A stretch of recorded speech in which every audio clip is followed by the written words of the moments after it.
Yeah. Welcome back to another episode of the Format Podcast Live, Wednesday night edition. Yeah.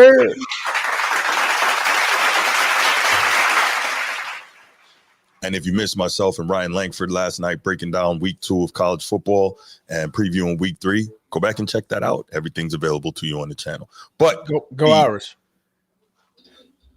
You already know. Here you go, Transformer. Here you go. Oh, you got it on. I got it on. Would you put that shit on? I got it on. Put it on. Y'all got Texas A&M this week, right? Yeah. That's gonna be a good game. Big game. So we're gonna go ahead and give shout out to the channel members. Of course, shout out to the number 1 channel member, Be Ready Sports Podcast, and Coach T. What's going on, Coach T? Shout out. Transformer, in order to be ready, what you supposed to do? I think you gotta stay ready. Stay ready. Stay ready. Boy, you gotta stay ready. You gotta stay ready. Shout out, Coach T. First member of the channel. What's going on, my brother? If you haven't already and you're watching or you're in the chat, make sure after this goes off, you go over to the Be Ready Sports Podcast. Make sure you like and subscribe to the channel and hype the videos. That's this new thing YouTube is doing. These videos too. Make sure y'all hyping the videos, man. That's the thing. Okay. It's a new thing on YouTube.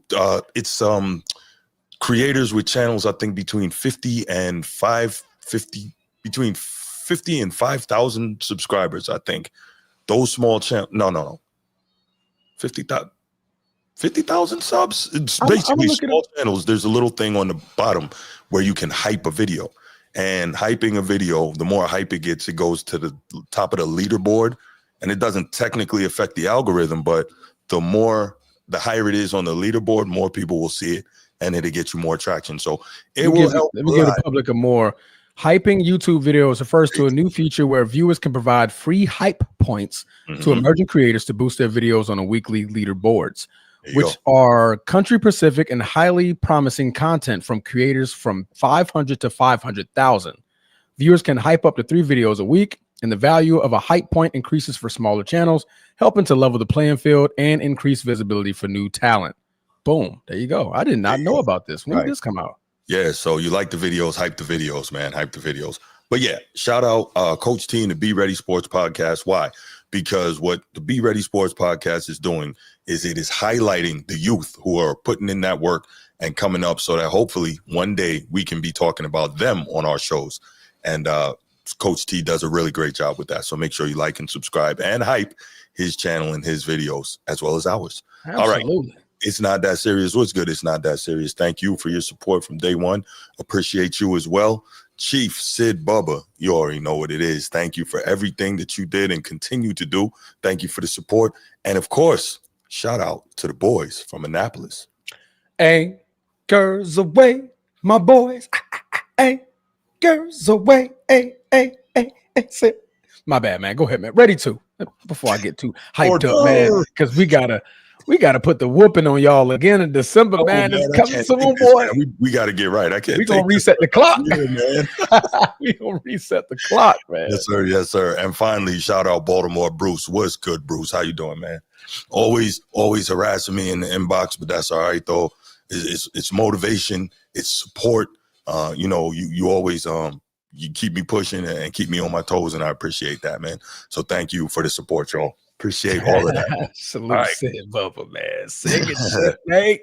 Oh my goodness. Yes, sir. Yes, Chief. These order arms, we're ready to order hard. Have right. For all my military people out there, if you watch, I'm not gonna lie, that's one thing I wish we could have took from the Army, man. That half right. Y'all don't do that. No, y'all do the half right face. Hell no. Yeah, that's how you drop a whole formation. You make space with the half right. You got plenty of room. That's crazy work. That shit funny, man. Half right. Like, oh shit. Yeah. So, hey, quick story. I was in this past January. My sister, she graduated from Army in South Carolina, and man, I was in the middle like the Navy. I call it Navy Exchange. I'll call it NEX or something. What do y'all call it? Post Exchange. Okay, y'all call it that. Mm-hmm. And I was in the middle of it. You see a bunch of new recruits and stuff like that. That just graduated. Boy, Okay. yeah, no, have right, boy. Everybody just like Rose. Right. didn't know where it came from, bro. Yeah, that's funny. Stop. What you doing? Yeah. Just want to see if anybody gonna pop too. Yeah, Boy, the listen. whole store was Yeah. looking for who said it. Like, nah, I'm Yeah. just messing with y'all, man. Y'all go ahead. So it's crazy. Speaking of that, so here, another quick story, and then we'll do the spiel, and then we'll get to the show. While we kill time waiting for Sneed. So I'm at Fort Jackson. This is like December 2006, November to December 2006, and getting ready to go to Germany. So we're doing all the processing and all that, right? So they had this sergeant, and she saw my name on my BDU top, my ACU top, says Hope, and she comes over to me, Hope. I've heard this name before. I'm looking at her like, so I'm at parade rest. Parade?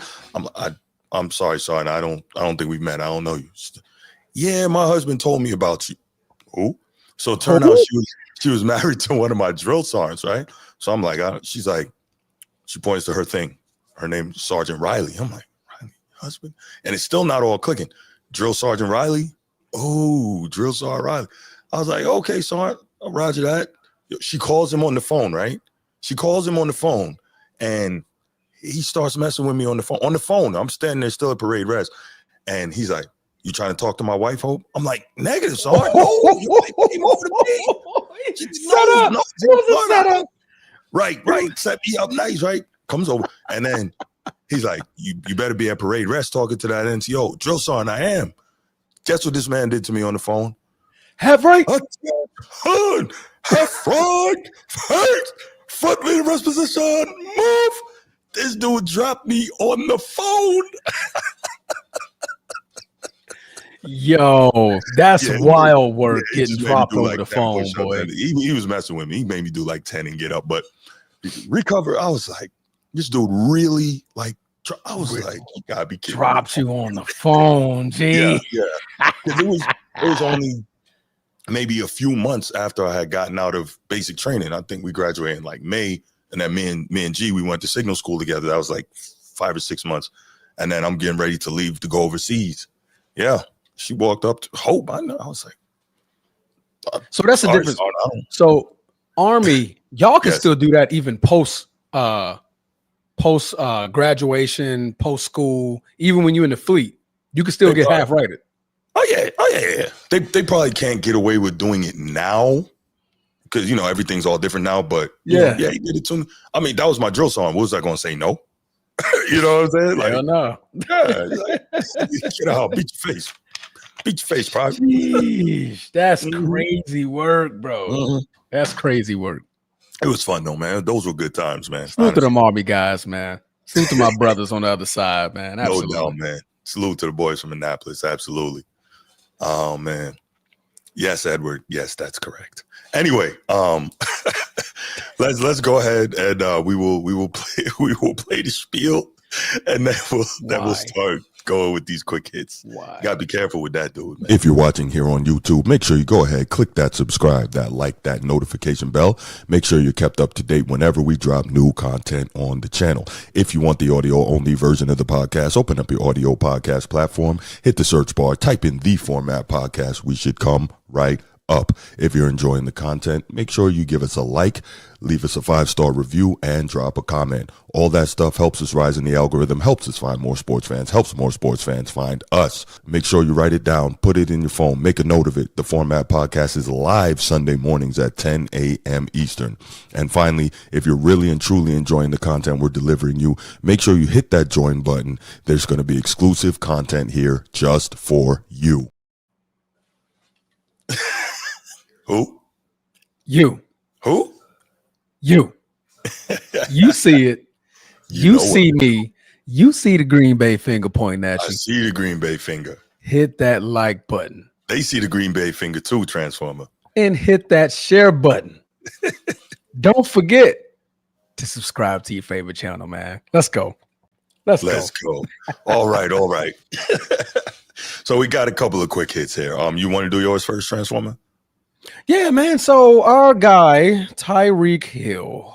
Man, I'm not even sure. Right, our guy is the perfect way to enunciate I don't know that. the way he's moving. I don't know. So NFL is investigating Miami Dolphins wide receiver Tyreek Hill over the allegations of, can we say this on air? DV? Can we say DV? DV. No, we can say we can say domestic DV. violence. They say it on. Okay, we can say the words. And all that. Domestic violence. Okay. Yeah. I didn't want to get us freaking banned for saying the wrong words on YouTube. You know, everybody's just, sensitive these days. Mm-hmm. But he was sensitive. So over the allegations of domestic violence made by his estranged wife, Jonathan, per Jonathan Jones of CBS Sports. It's standard policy for the league to review a matter such as this, a league spokesman told Jones. TMZ reported that Hill's estranged wife, Keta Vaccaro, alleged 8 separate incidents of domestic violence over the 17-month marriage and a new court filing in a divorce case against him. Number 2, if we recall, back in 2014, Tyreek Hill was also arrested in Stillwater, Oklahoma on complaints of assault of his 20-year-old girlfriend. The police reported and stated that the two got into an argument and that he threw her around like a rag doll. So he received and pleaded guilty to a domestic assault and battery by strangulation and was sentenced to 3 years of probation. Tyreek, that was 11 years ago. Mm-hmm. You know, you're supposed to be like mature when you go up in age, right? You're supposed to mature, learn from your mistakes. So Tyreek Hill is what, 31? So 10 years ago, he's 21. Yeah. Grown man, legalized in every statistical category that allows you to do anything in America. Yeah. However, you're 31 now. We didn't learn anything. Right. We didn't learn anything. No. So clearly, and I'm not here to advocate who's right, who's wrong. I don't know the facts. There's more information. This is just a filing by the court proceedings. But I'm just saying this is a bad look. Bad look. Extremely bad look. You already getting into it with your wife, Tua Tagovailoa over there in Miami, when y'all are having this back and forth on the team. Yes, I said wife. Yeah, right? Yeah. And you're already wanting out in Miami. Right. Pleasure. Excuse me, I had to sneeze. And you got all of these things going on, man. This is the last thing you need on your plate, brother. It really is. Last thing you need on your plate. So, it Bruce, really is. Yeah. How can we be and act better? Oh man, it's so hard, man. I can't say everything that I want to say about this topic, so I'll be very careful and tiptoe around it by saying, first and foremost, stand by for the Patreon. It's coming. Patreon. Yeah, Patreon it coming soon. First and foremost, you never want to advocate for putting your hands on a woman. Never. That's one. You never advocate for that. 2, we don't know the whole story. Correct. 3, it's unfortunate that in these cases, as soon as we hear male and DV, it's automatic to vilify him in a court of public opinion. I'm not saying you are, but I'm saying many people will. Correct. Without knowing all the evidence. 4, it's also unfortunate that no matter what takes place, men somehow are not allowed to defend themselves when they are physically accosted. And I'm not saying that he was, but we do know there are situations where a female partner will attack a male partner with pots and pans and all this kind of nonsense. And, correct. And should he defend himself, he's getting crucified and eviscerated publicly. So I guess what we can take from this is, one, especially Tyreek Hill, you got a lot of money, but you also got a lot of kids to take care of. You can't be affording lawyer fees. You can't be affording to out of court settle with these women. So you've got to somehow learn, look, man, you run like 4-2. You see that woman coming at you, take off. Take off. At you. Just run. Right? It's not worth it, brother. It's not worth it. Exactly, Trans. Take off like you taking off on one of these DBs out here. She's not going to catch you. So don't allow yourself to get dragged into one of those situations. Like you said, Transformer, have we not learned? Got to know better. Got to know better, man. In order to do better, you got to be better. I'm gonna take that slogan, man. In order to do better, gotta be better. Right. Yeah. I mean, but no, man, it's another sad story for the receiver Tyreek Hill. Hopefully, the court proceedings, they go through the proper protocol, and whether he's guilty, whether he's not, dude, stay away from it. If you if you can like escape the situation, and this is for everybody, right? Facts. We all had our times when we were younger, young jits, and we were just a little lost in the sauce. We get angry, right? Yeah. But as you mature and you become true grown men, true grown women, sometimes it's best to just step away, bro. Yeah. And let the woman, hey, she mad, she throwing stuff, bro. It's tough. It's tough. You're gonna lose. It's tough. Right. Walk away, bro. Mm-hmm. Just walk away, man. It's never going to end right for you. No. The court of public opinion is always going to side the woman. Yeah. The court, right. Most of the time, the legal courts. The legal court's going to side with the woman. Yeah. So, I mean, we saw what happened with Jonathan Majors in that situation. Video evidence. Yes. He still got punished for it. Still lost. Right. Still lost. So, yeah. Just, try to stay away from it, man. That's our tip to you. Back to sports, though. Bruce, you had a quick hit, man. What you got? I did have a quick hit, man. So we saw an absolute shootout in game 1 of the Steelers season. Pittsburgh against the Jets. Pittsburgh won. They came out on top 32-31. Aaron Rodgers and Justin Fields both played extremely well. Aaron Rodgers had 244 passing yards, 4 touchdowns, no picks.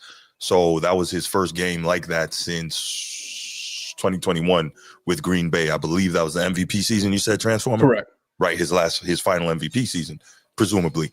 And so, people are kind of looking at it from both sides. Okay, were the Jets playing poorly and that's why he did that? Is Aaron Rodgers back? Is that why he did that? Is he finally in the right spot with Pittsburgh? Is that why he did that? Was it just because it was against the Jets, the team that let him go? Is that why he did that, right? And so it was interesting, and I was listening to The Odd Couple with Kelvin Washington and Rob Parker, I think last night, and they had an interesting clip on kind of talking about the commentary on Aaron Rodgers and how he played from one anonymous NFL coach. So wanted to play that for you guys. Gotta love the anonymous quotes, right? I wanted to play that for you guys, and then we'll just come back. It's a short one. Come back, briefly talk about it, and then we get to the main topics. You ready? Yep. All right. That's right, because yesterday, Rob Parker, you were celebrating Aaron Rodgers' performance like his name was Aaron Judge. I mean, 22 of 30, 244, 4 touchdowns, no picks. Nothing to sneeze at in a win for the Pittsburgh Steelers against his former team, the New York Jetropolitans. Don't get too saucy. I think you're getting a little saucy. But one person who was not excited about what he saw from Aaron Rodgers was, of course, an anonymous coach. Because, anytime they got something negative to say, it's always anonymous. Was that Robert Saleh? It might have been. It could have been. But the Athletics' Mike Sando, friend of the show. Name on this, but friend of the show, Mike Sando, caught up to a couple of anonymous coaches to get his thoughts on the debut performances of several NFL quarterbacks making their first appearance with a new franchise. So Geno Smith, obviously J.J. McCarthy, his first action, Caleb Wood, goes down the list. Aaron Rodgers, of course, though, is the biggest name, so we got the biggest feature. And in the explanation, an anonymous coach who came away less than impressed with Rodgers had this to say about his performance. Quote, he cannot get away from the rush anymore, but he can move in the pocket and deliver those wrist flicks accurately with or without his feet on the ground. Rodgers, of course, took 4 sacks, 3 other hits, including a couple that were really jarring hits. The coach continues. What he has to watch out for, though, is those wrist flicks. They turn in interceptions later in the year. The 4 TDs, what everybody sees, nobody pays attention to the 2 dropped interceptions or the fact that just 4 or 5 years ago, he'd go 5 games without one of those, end quote.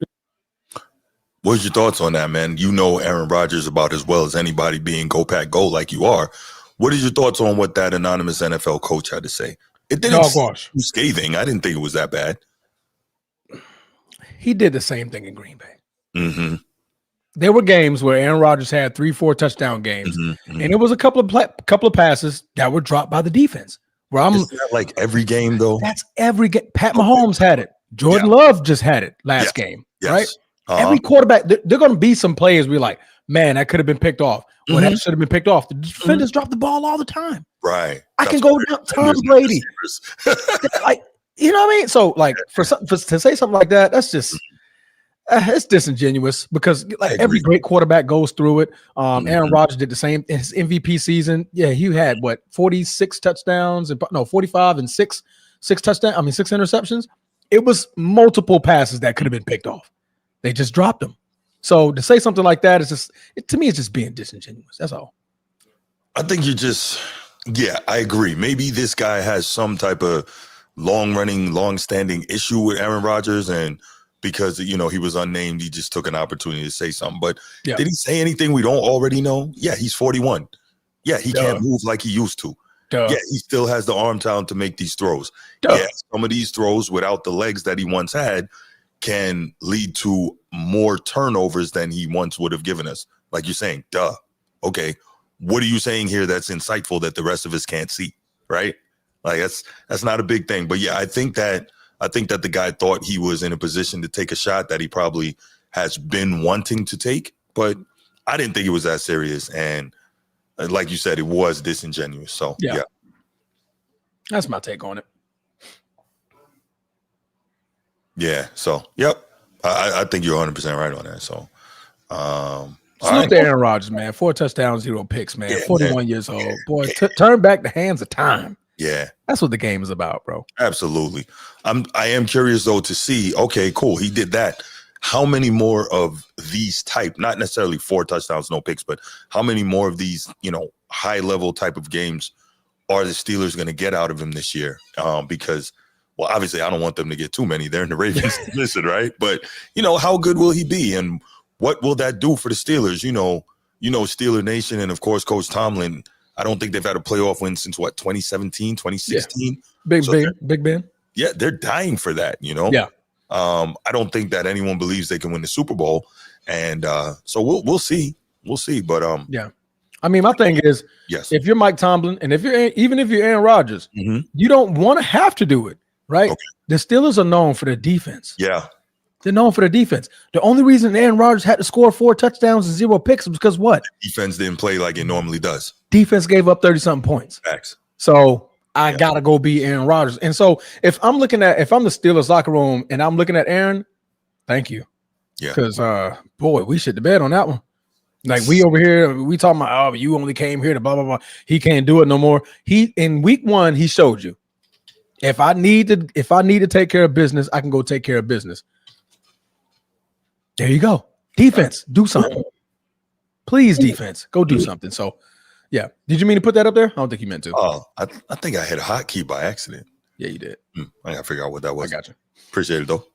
No, I got you. But yeah, I think you're 100% right. So, no big deal. We'll see what the rest of the season holds. What? No, it's the way you said. No big deal. Right. Moving on.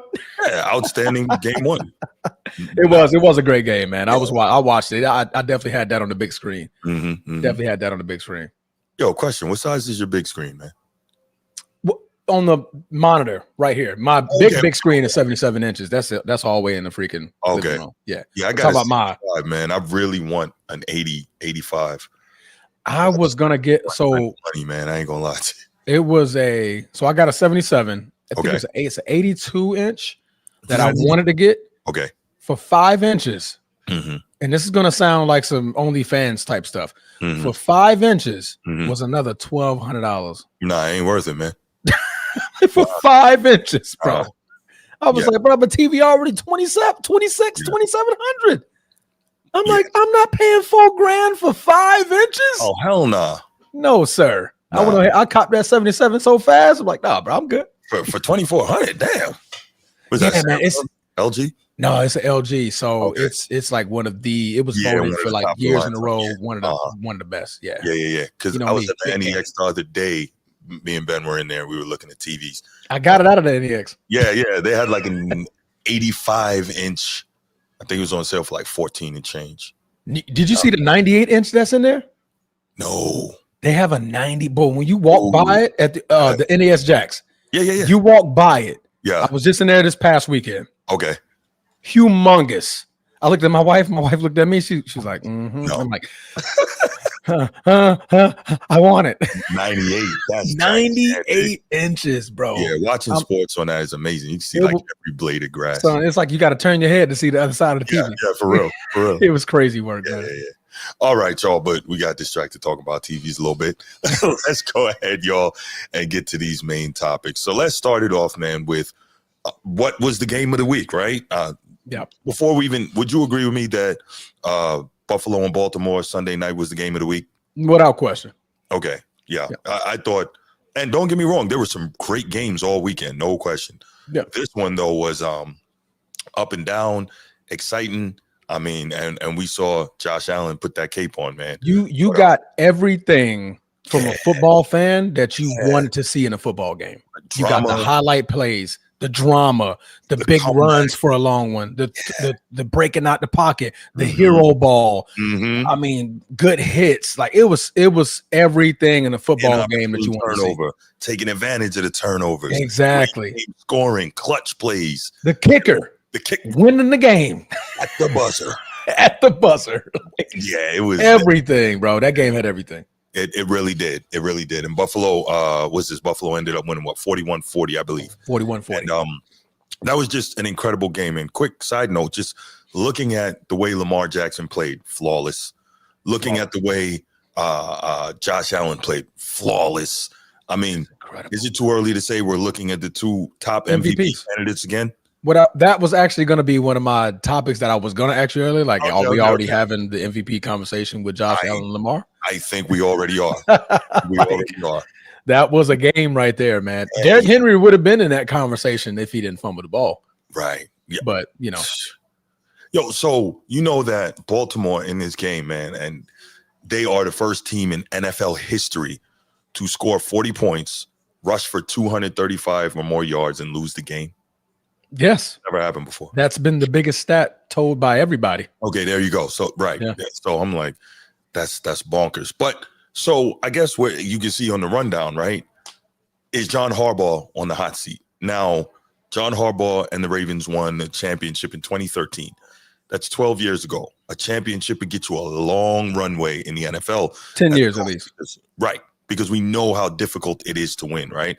And in fairness, Baltimore has still been, they've won a whole lot of games since then, gone far in the playoffs, played a couple AFC title games, etc. But Baltimore has now become one of those franchises.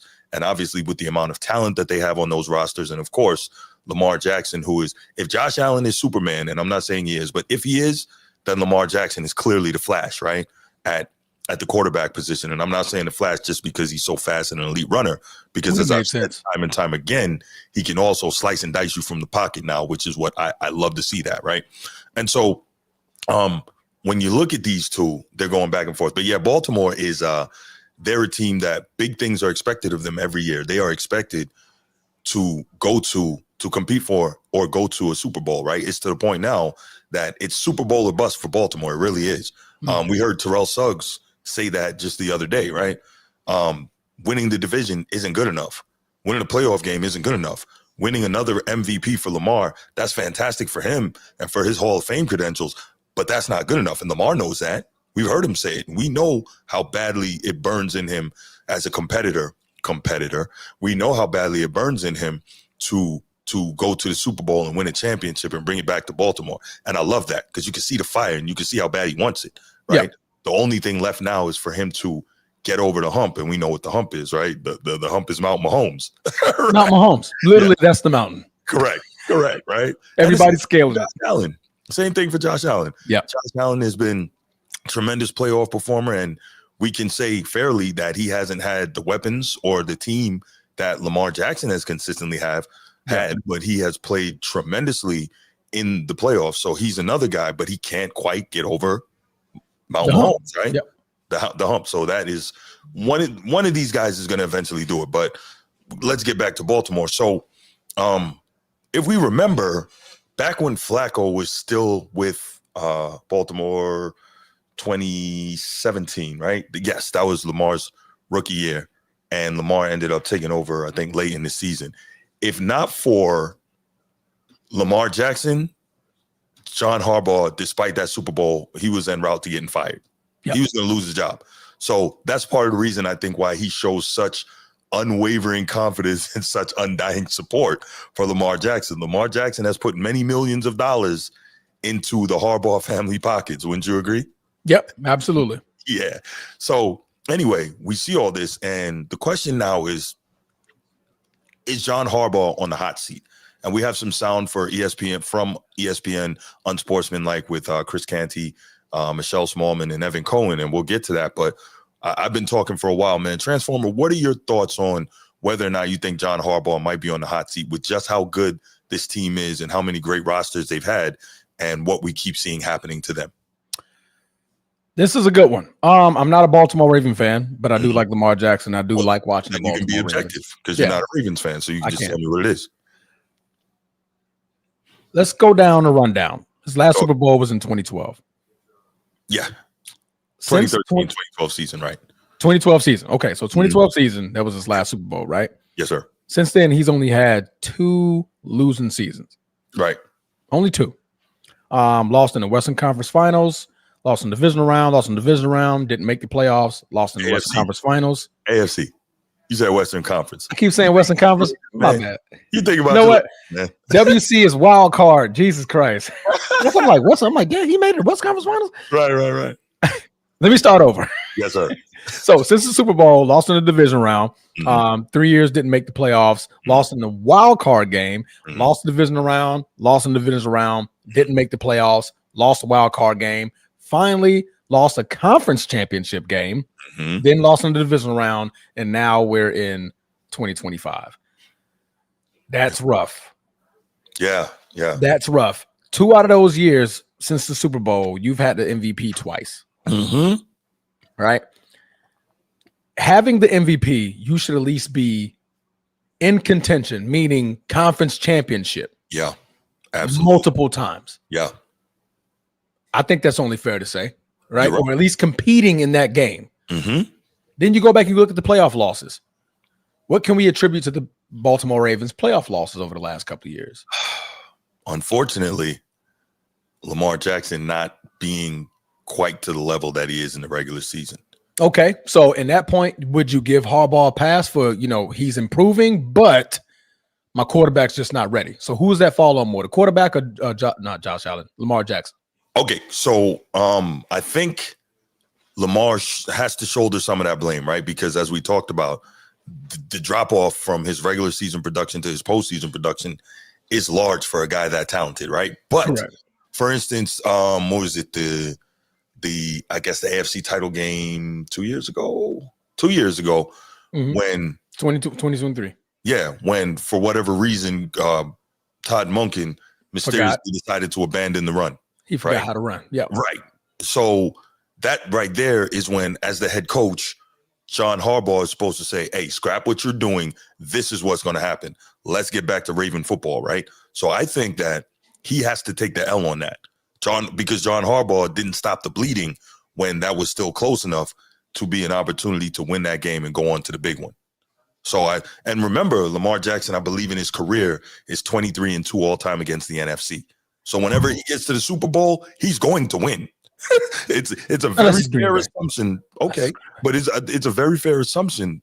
Man, Lamar Jackson and Jordan Love. Jesus. Anyway, and Micah Parsons, by the way. That would be crazy. It's a fair assumption, though, that if Baltimore gets to the Super Bowl, that they're going to win, because Lamar generally doesn't lose against the other conference. And so with that said, and that opportunity on the line, I think Harbaugh, and I haven't been fair in giving him enough of the blame for this. Now that we're talking about it, and I had to prep for this. There you go.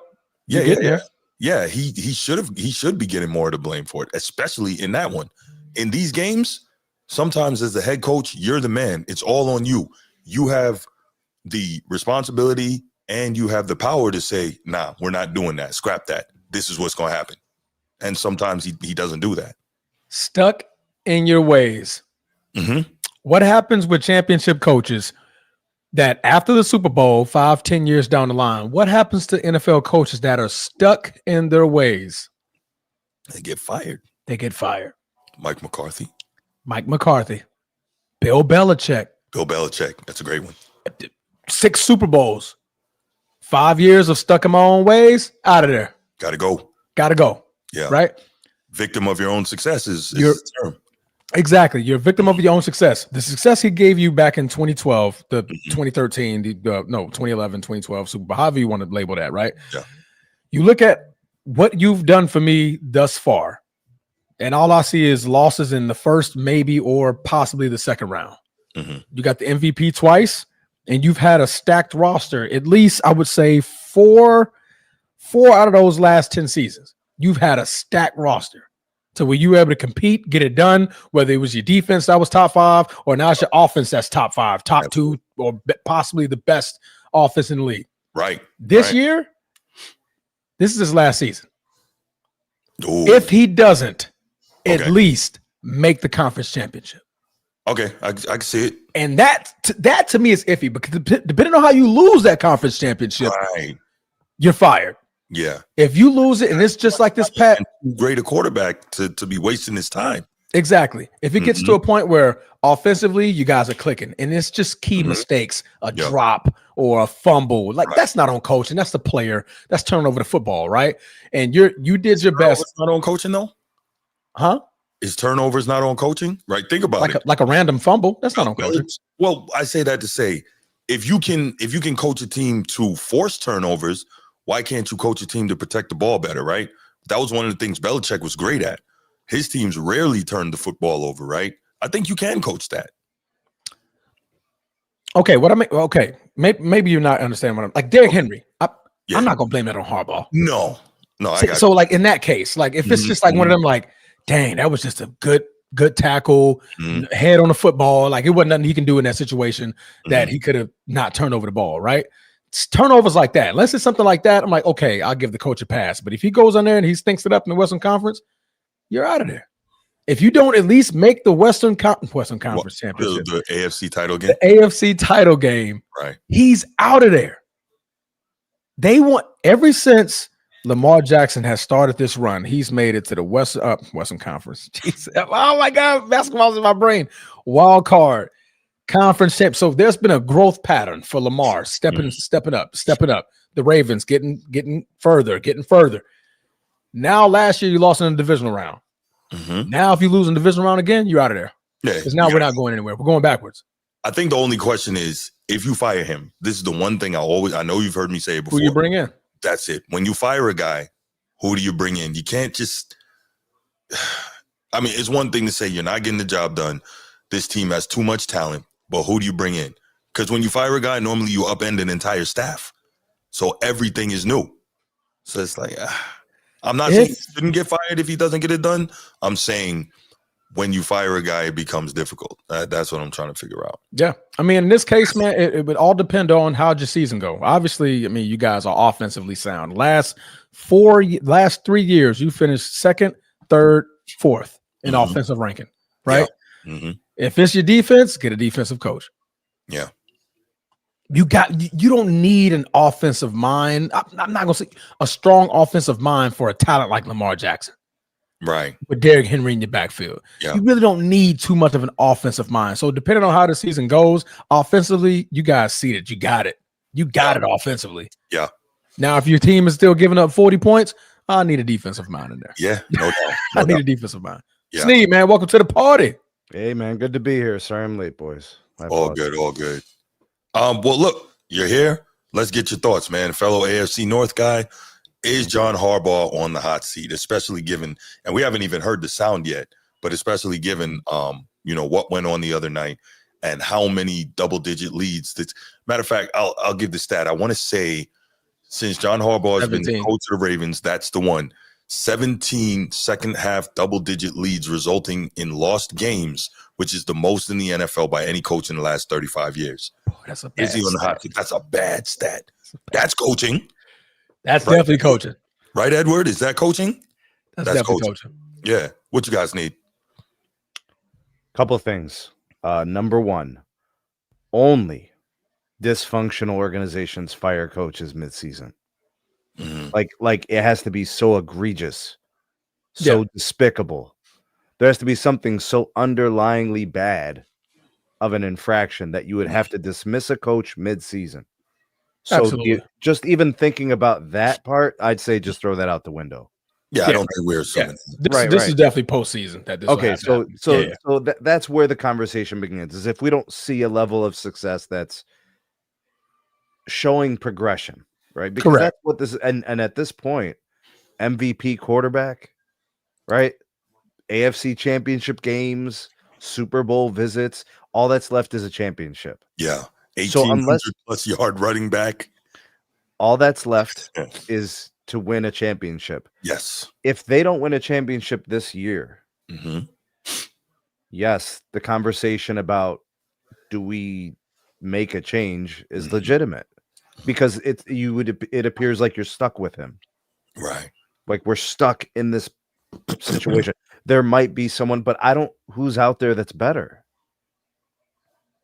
You have to look at it like that. Am I going to bring a guy? Is there someone on the staff now that I believe can do it? Probably not.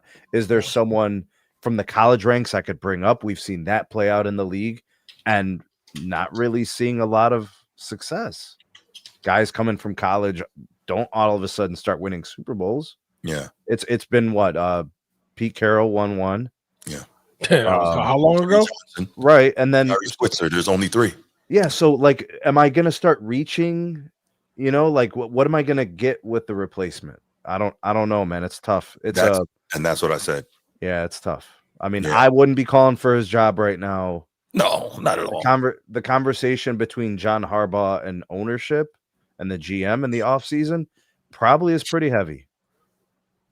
So do you think maybe the Chargers would trade us John for Jim straight up? John for Jim. Straight up. We'll take Jim. I'll take Jim. Jim ain't. Nah, he ain't with that. Wait, you think that Jim wouldn't take Lamar Jackson over flowing hair? I mean, John. John? Who's the Ravens? John is the Ravens. Okay, my bad. John ain't with that.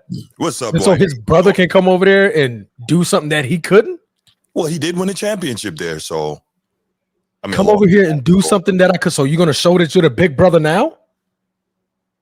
I know, right? Nah. Wouldn't that be something? Nah. I know. I was being silly when I said that.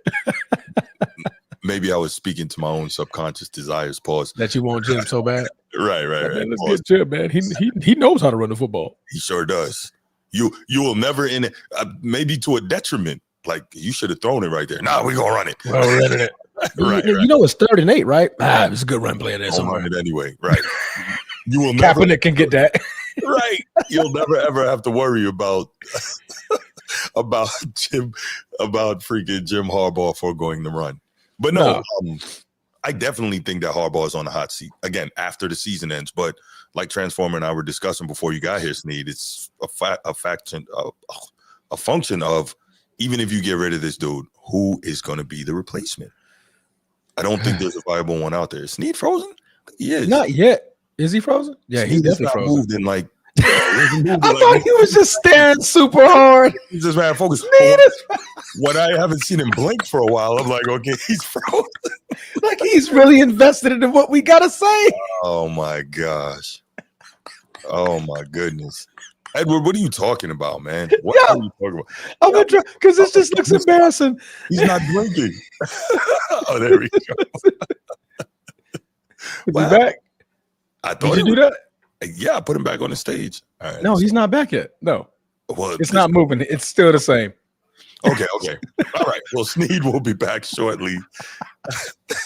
I thought he was heavily invested in what we had to say this whole time. I'm really watching, and then I realize he's not blinking. I'm like, okay, He's not moving. Like, is he having a stroke? Like, right. Like, is he stuck? So let's go ahead. Red light, green light.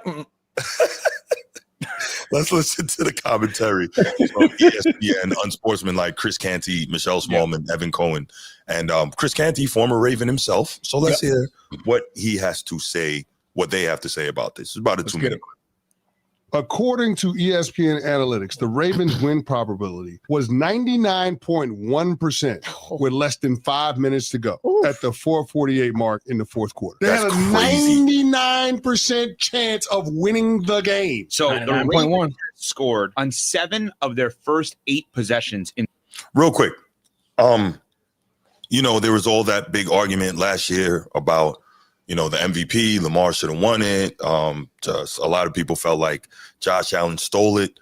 Now, again, that was last year, not this one. Okay, young disciple, I got you. Well, I appreciate you being here anyway, brother. Thank you. No, but there was a lot of talk. We heard it. A lot of people felt like Lamar should have been the MVP, and I said I wasn't mad about it either way, right? I could see why Josh Allen got it. Now, do you think what we saw the other night, Transformer, is kind of like a little bit of indication for people who felt like Josh Allen deserved it? Because, I mean, the way he played, bro. And I'm not saying he's better than Lamar. That's not what I'm saying. Right? That's what Josh. I am. Yeah. I'm him. Yeah. and I'm about to put this team on my I'm back. about to show you what it is. 424 yards later, Man. I'm winning the game. 250 plus yards in the fourth quarter alone.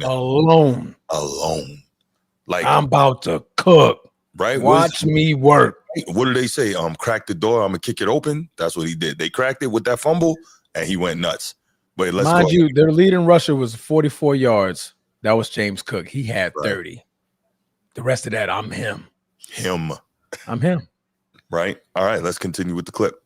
In this game. With 4+ minutes to go, Buffalo was down 40-25. They then scored on 4 of their 5 possessions in the fourth quarter. And the final drives, the Ravens punted. The Bills had a 10-play, 80-yard drive that resulted in a Keon Coleman touchdown. Then Ed Oliver, who was great all throughout this game, had an early sack that was impressive on Lamar, forced a fumble on Derrick Henry. Josh Allen, a touchdown. All of a sudden, you're back in the mix. The Ravens go 3 and out. We'll get to that decision to punt it away. And the Bills get the ball back. Game-winning field goal by Matt Prater. And here's the thing, the Ravens really did themselves a disservice because after the Derrick Henry touchdown, they shut down on offense. You can't go 3 and out, fumble, 3 and out. Not against Josh Allen and these Buffalo Bills, not the way that Josh Allen was playing in the second half. I mean, the Buffalo Bills held the ball for over 20 minutes in the second half alone. Outside of the 3 touchdowns, the Baltimore Ravens only had 4 first downs in the second half. There's no way I'm giving the ball back to Josh Allen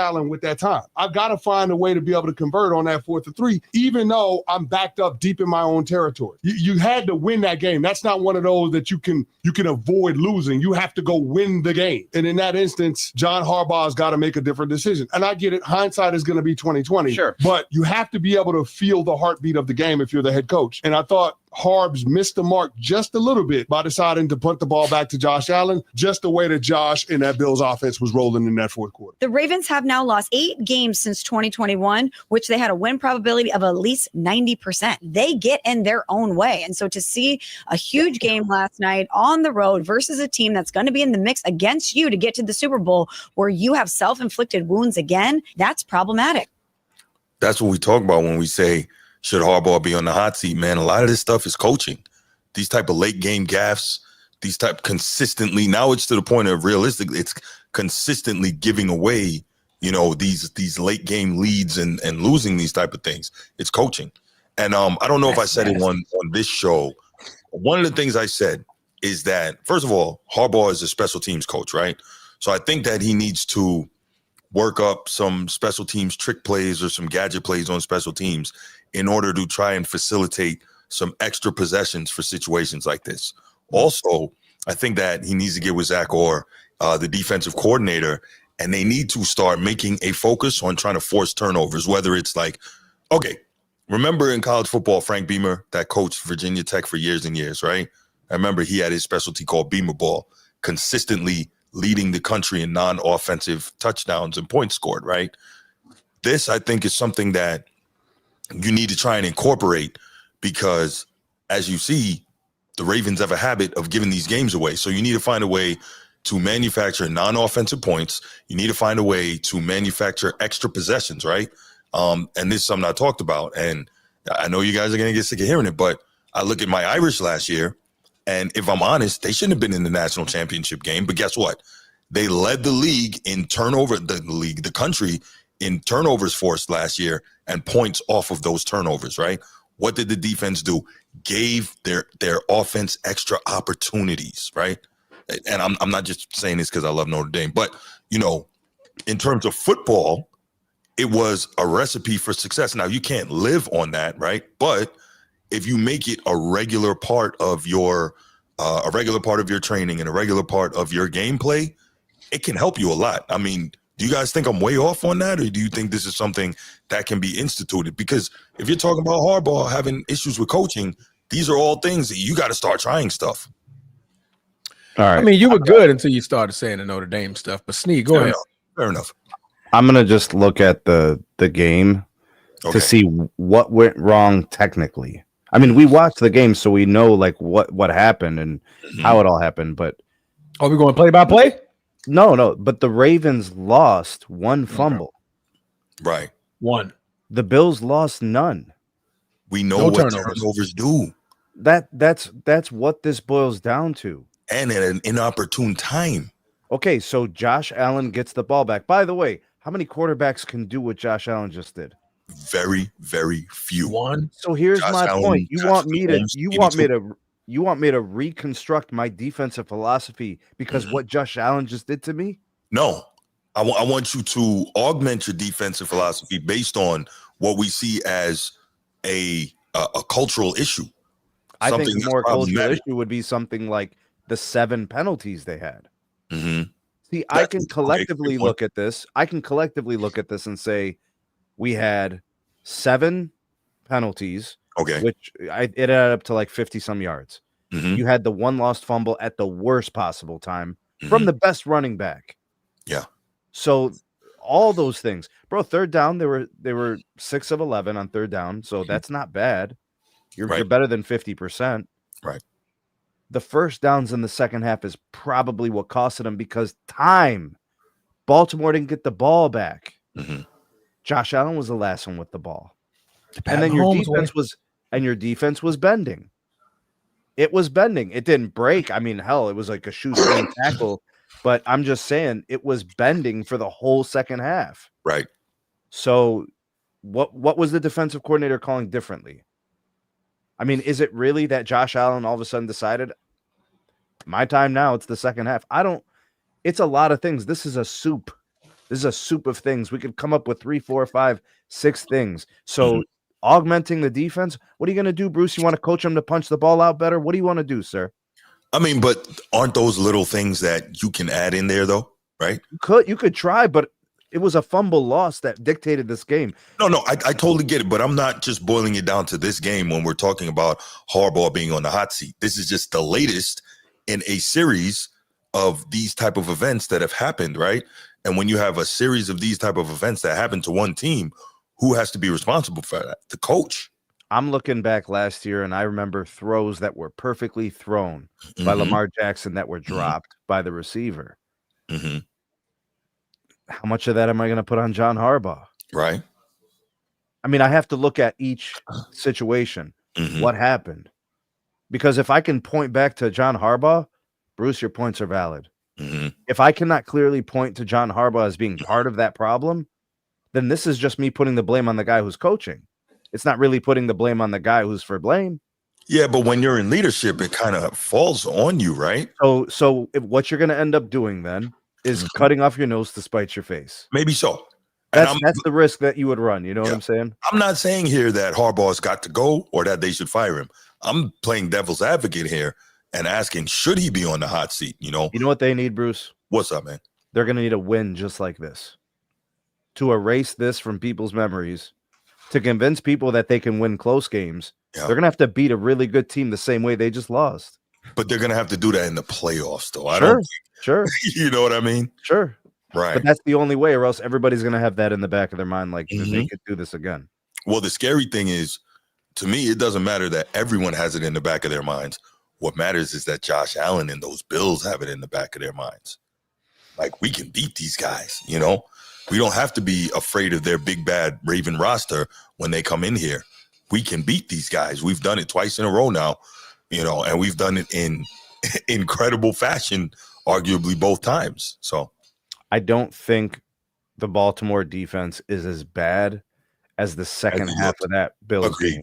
Right? So I don't know. I don't want to say this is a one-off. I think it's a combination of Josh Allen is a beast. Yeah. And the Ravens, it was kind of a letdown. I don't know if that was play calling with the bad play, both. Bad second half. Really, really bad second half. So let's say this too, Snead. As you say, bad second half, it occurs to me. That drive, all night, Buffalo could not stop the run. That drive where Derrick Henry fumbles the ball, if the Ravens go down and score, which was likely, right? If the Ravens go down there and score, at that point, they're up by 22 freaking points, 3 touchdowns. 3 TDs. The game is a damn blowout, right? Yeah. So it went from, like we heard on the clip, 99.1% win percentage. It went from what was a blowout in the NFL, a 15-point lead, to miracle comeback. So that could have been real ugly the other way real fast. So it just goes to show, the way things can flip to the other side so quickly in the NFL. I will add this. Yeah, We're Trent. talking so much about the defense. Mm-hmm.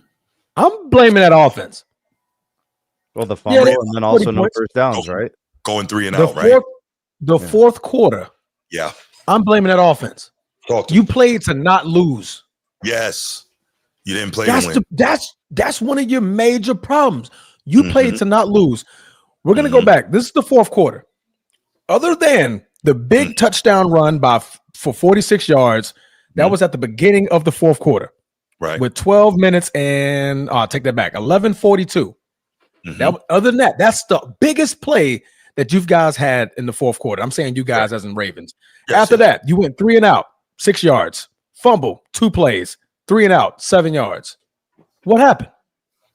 Why are we constantly doing the same thing over and over and over? We're doing these 2 run, they hand it off to Henry, but you see that they're stopping the run. Well, they now know you're loading up, stopping the run. Stop trying to be so simple and try to not lose. Well, stay sexy until zeros on the clock. I'm with you, Transformer, but I also think they're looking at it and saying, yo, they have not stopped that big horse back there all night. Why wouldn't we hand it off to him? But in the fourth, they were. He only fumbles every 250 carries. 250-something carries, yo. Something stupid. Yeah, something ridiculous. But other than the 46-yarder, Derrick Henry was getting nowhere the whole quarter. Right. He was getting nowhere. Mm-hmm. So at this point, play action is a thing, right? Lamar Jackson is still your quarterback, but we're waiting until the third down for 3 out of the 3 punts that you guys gave in the fourth quarter. You waited to the third down to put the ball in Lamar Jackson's hands. Yeah. Other than that, the other 6 to 9 plays were all Derrick Henry getting nowhere fast. Mm-hmm. Come on, man. Like, play to win the game. Play to win it. Okay, we're up 15. Yeah, that's cute. That's win the game. Yeah, that's right. Win the game. If you know, by the way, we see this all the time in the league, Transformer. It's not just John Harbaugh that would do something like correct. this. Correct. Right? Absolutely. That's kind of symptomatic of the league. We see it all the time. Great point. Yeah. Great point. Yeah. Well, they got the Browns this week, so all right. So let's do this. Miles Garrett, 3 sacks, 2 picks, lose by recovery, 2. And they're gonna lose by 2. We'll take that. So here's the question. Let's get a consensus going across here. Starting with Snead, should John Harbaugh be on the hot seat? End of the season? Yeah, if not now. Yeah, it's possible. Yeah. Mm-hmm. Yeah. Transform. Yeah. If he doesn't make the conference championship, I almost said Western Conference Finals. Yeah, but how about this, Transformer? In the conference, how their season ends dictates if he's on the hot seat. That's what I'm saying. But if they lose to a better team in the Western Conference, there you go. AFC, man. If they compete every step of the way and don't beat themselves up, okay, fine, we'll live with the results. But yes, Western Conference Finals, sir. Yes, that's right. right. No, but I think that we're looking at this thing too, and we're saying you're the Ravens. You just showed that despite the loss, you're arguably right there as the best team in football. Arguably right there, because of how Bro, the Bills aren't better than the Ravens. No, they're not. No, like that's they're not. No, they're not. No, okay, the best players on the field. Listen to this, bro. The best players on the field in that game. Mm-hmm. The Ravens had 4 of the top 5. Yeah. 5 of the top 6. Right. Yeah. You know what I mean? Like Zay Flowers was unstoppable. Balling. We have about 138, something like that through the air. And you didn't even know. I just had 143. There you go. Derrick Henry had 169. One of the best running back performances I've seen in the last 2-3 years. Yeah, it was vicious. He was a top running back this week. yeah. That's and right. he doesn't catch the ball. Like they don't throw it to him. So all his damage is just. I mean, whatever. If Derrick Henry's in my backfield, why am I throwing the ball to him? No, he's a bell cow back. Turn around and hand it to him 25 times. I mean, how about a few passes too? No. Why do I need flat? to do that? I'll throw it to him in the flat. Yeah, like in the flat. Maybe just as a change up every now, but no. Okay, yes, exactly. Okay. 2 or 3 targets in a screen type setup. Yeah. Bro, if they mess up their assignments, the defense, he's to the house. He's going like it's over. Yeah. Because there's not very many corners or safeties that's going to try. Who wants to get involved when he's in space on the second and third level? business Because that's a decision. corner. That's a corner that's out there. And it's like, fuck. So You either got a he's guy, gonna- bro. You got somebody he's out gonna there get who's vicious 5'9", freaking- 180, right, 190, and then here's this guy 22 miles an hour, and he's like 240, 6'3", and he's gonna viciously stiff arm you I'm just to saying, death. why not, bro? I mean, you No, throw I it to get tight it, I get ends, so Mhm. you know. No, I'm not saying you're wrong. I'm just saying me. That's my personal thing. If I got a bell cow back, I just want to hand it to him 25 times a day. Give it okay, fine. 25 carries, fine. How about the extra 2-3 targets? Sprinkle that in there. Nah, I'm what not. Transformer was talking about. I'm not mad. He said run a play action, right? Yeah, be sexy. Stay sexy. What got you the lead? The Bills couldn't stop nothing y'all were doing for 3 quarters. They could not. The Ravens 3 quarters. are a better team. Mhm. It was kind of just a perfect storm of a bunch of tomfoolery that happened. Plus, Josh Allen's pretty damn crazy. They had 34 points in 3 quarters. Check this out, Transformer. It was a confluence of events that led to that loss. Can you spell that? I can spell it. Sneed, you got it. Confluence. Confluence. CONFLUENCE. Confluence. Spell it again, bro. You the man. CONFLUENCE. Okay. Yeah. Confluence. All right, now Correct. I got a word for you. He got Okay. it. Spell it. He all got right? it. Deoxyribonucleic acid. Wow. Okay, hold on. So hold That's on. biology. But I got you. Man, Bruce, I was gonna say go ahead. DEOXY deoxy ribo nu NUCLEIC acid. Deoxyribonucleic. You forgot one letter, but only because you weren't writing it down. Which letter did he read? You forgot one, but you were sounding it out perfect. You would have spelled it right. You said DEOXY. He did deoxyribo. He didn't do deoxy. He didn't do the Y. Oh, you probably missed the Y. I didn't hear that part. Yeah, but I think if you would have wrote it down, yeah, you were sounding it out, saying it perfect. yeah. Other than that, it was good. That was good. Syllables. That's what I told was myself. impressive, Syllables. bro. You sharp, man. That was good. For those who do not know, that is DNA. If you DNA. have the word out, guys, that's biology for you. Yes, DNA. That's why we just say the acronym. Edward, what's good, man? What's going on, fellas? How All everybody right. doing on the panel? Man, you can Man, never wait for us to open the phone lines. You just be calling at random, huh? Bruce, I see, look, I was gonna ask you to spell cap, but you know, Really? you got that on. That's what we're doing. Cold blooded. I'm not gonna.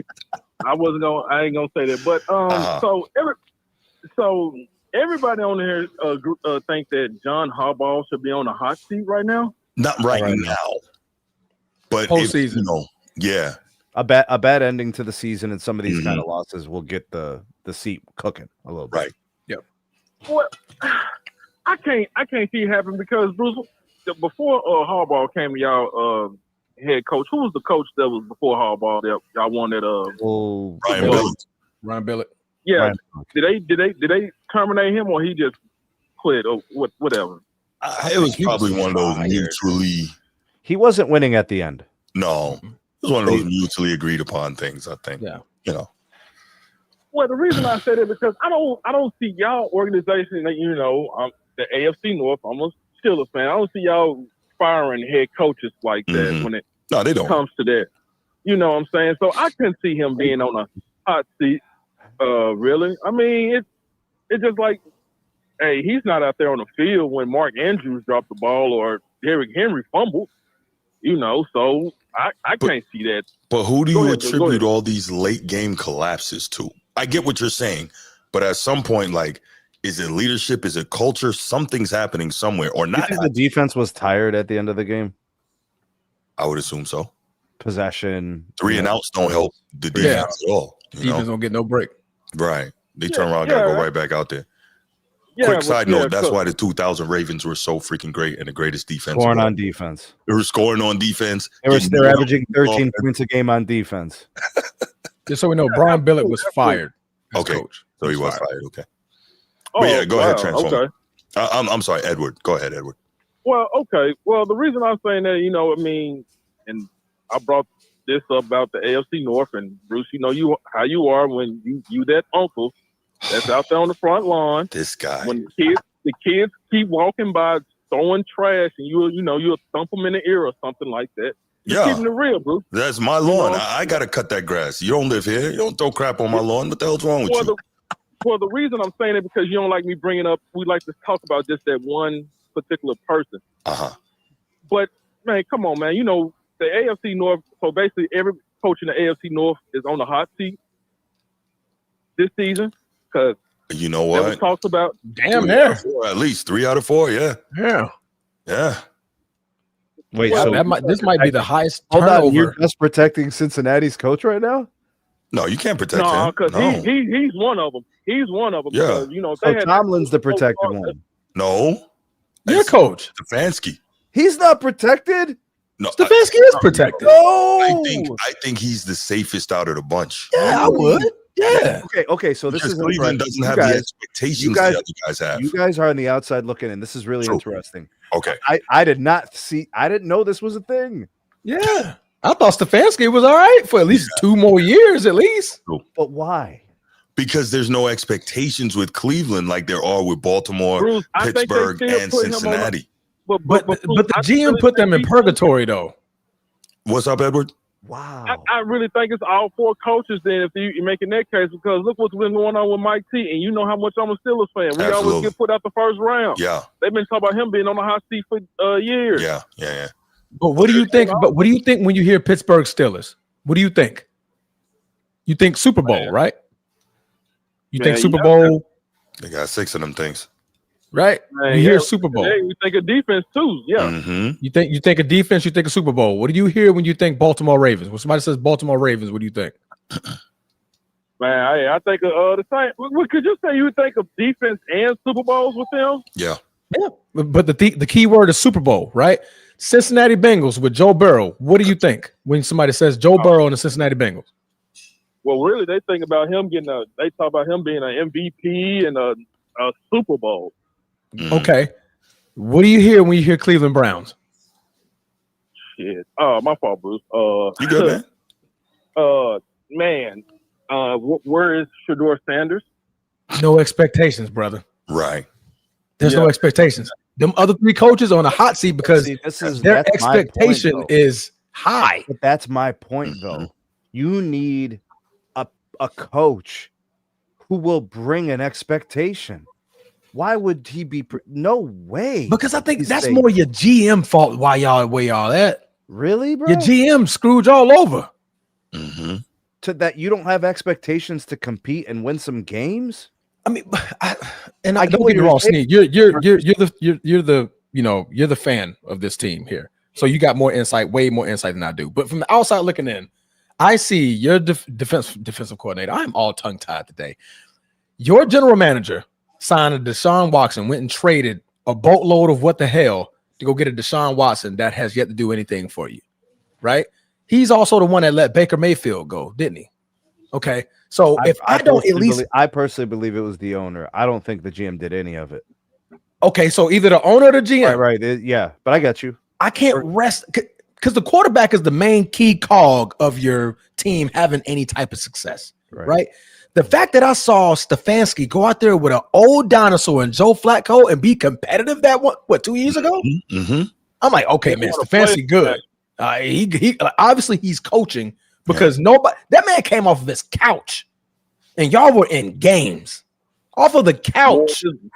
Let me show you this. There's proof that coaches can do well and be fired. Right. Like we see it in the NBA. We see it in the NFL. We see it all over the place where a coach can be good and they could still just fire his ass. Yeah, I hear you on that now. And the Browns have been dysfunctional. They could fire Stefanski for no reason.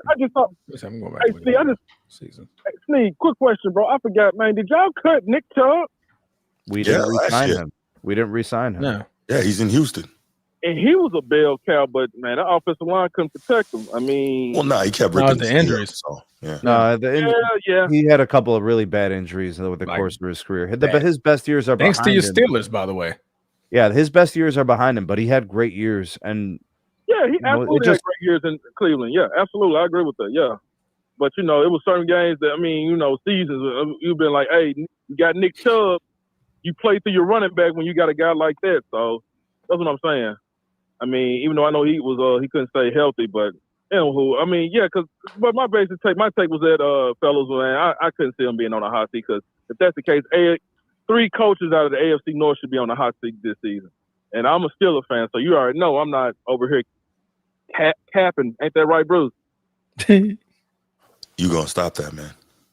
Man, Bruce, I'm just saying, bro. But I'm gonna I know B more want to call in and all that. You know what I'm saying? He gonna probably have something to say about it. I'm gonna keep watching the show. Great show tonight, fellas. I appreciate it. Thanks, Eddie. Appreciate it. Kevin Stefanski has been coached for 6 years. Did you know he had 4 different quarterbacks? That was his top passer. See, I can't put that on him. That's the GM. I don't put it on him either. But I know I'm firing your GM. But I know what types of dysfunctional moves this organization does. Okay, when you put it like that, I can agree with you. Very dysfunctional. He doesn't deserve to get fired. Okay, that's what I thought you were saying. I'm like, why are you deserve shocked to about get fired? Yeah, I got what you're saying now. I got what you're saying. I'm picking up what you're putting down, Sneed. Did we have a call? No. Oh, okay. I thought we was waiting on somebody. No. Baker Mayfield, Jacoby Brissett, but that's a big one. Yeah. Joe Flacco, Jameis Winston, Joe Flacco. I know they got to be mad that they let Baker up out of there. Mind you, how much is Deshaun Watson getting paid? $230. He's not on this list at all. He was never your top passer. And then the owner is talking about how he needs a new stadium and he wants the city to pay. Really? Boy, please. See, you guys don't even know, man. Yeah, he got dough too. He's a minority owner of the Bucks. You don't even know what we're living over here, bro. Bruce, what up, man? What's up with your boys tonight, man? All right. What's up, man? What's good, man? What's going Transform with me? What up, man? Yes, Harbaugh is on the hot seat. If not, he should be. If you're a true Raven, and you already know, prior to Lamar starting, and when Flacco got hurt, he was on the Scotty said he was getting ready to fire him that next game. Yep. Mm-hmm. So that's truthfully, Harbaugh walks around like this big bag. Hold up, Baltimore Bruce, real quick. Answer this for me. Who believed in Lamar the whole way? He did. Ozzie Newsome. Who believed in Lamar the whole way from day one? Ozzie Newsome. Because he wanted to move up in the first round to get him. So John Harbaugh investing every bit and shred of resources, time, and energy into it. Listen, of course he had to do it because his ass was gone. The Scotty was firm on that. Yeah, I was about to say Lamar did save his job. Man, you could go back and look at the transcript. The Scotty say he was the one game away, but chopping his block off. I think legitimately John Harbaugh loves Lamar Jackson. Like he does. He loves him, but they got to do with business. The Ravens haven't been in the Super Bowl in 13 years. 13 years, bro. Damn. We had squads to get there plenty of time, especially these past 5 years. What about the big trust year? We put that one that year and lost to Tennessee. Understand? So what about Lamar MVP year last year? And what about the year we lost to Kansas City? Listen, this time is up. Sometimes you got to burn the house down, man. You got to rebuild, and destroy, bro. And the Ravens dropped. And the Ravens dropped the ball 2 years ago. We had our future coach. It was John Harbaugh. It had some humility and some humility. He would have did a Bruce Arians. Let's move up to the front office and put Mike McDonald as the coach. We had our coach in place. I did but not. I guess. Yeah. But Scotty, and Eric DeCosta, I guess that's one of his guys.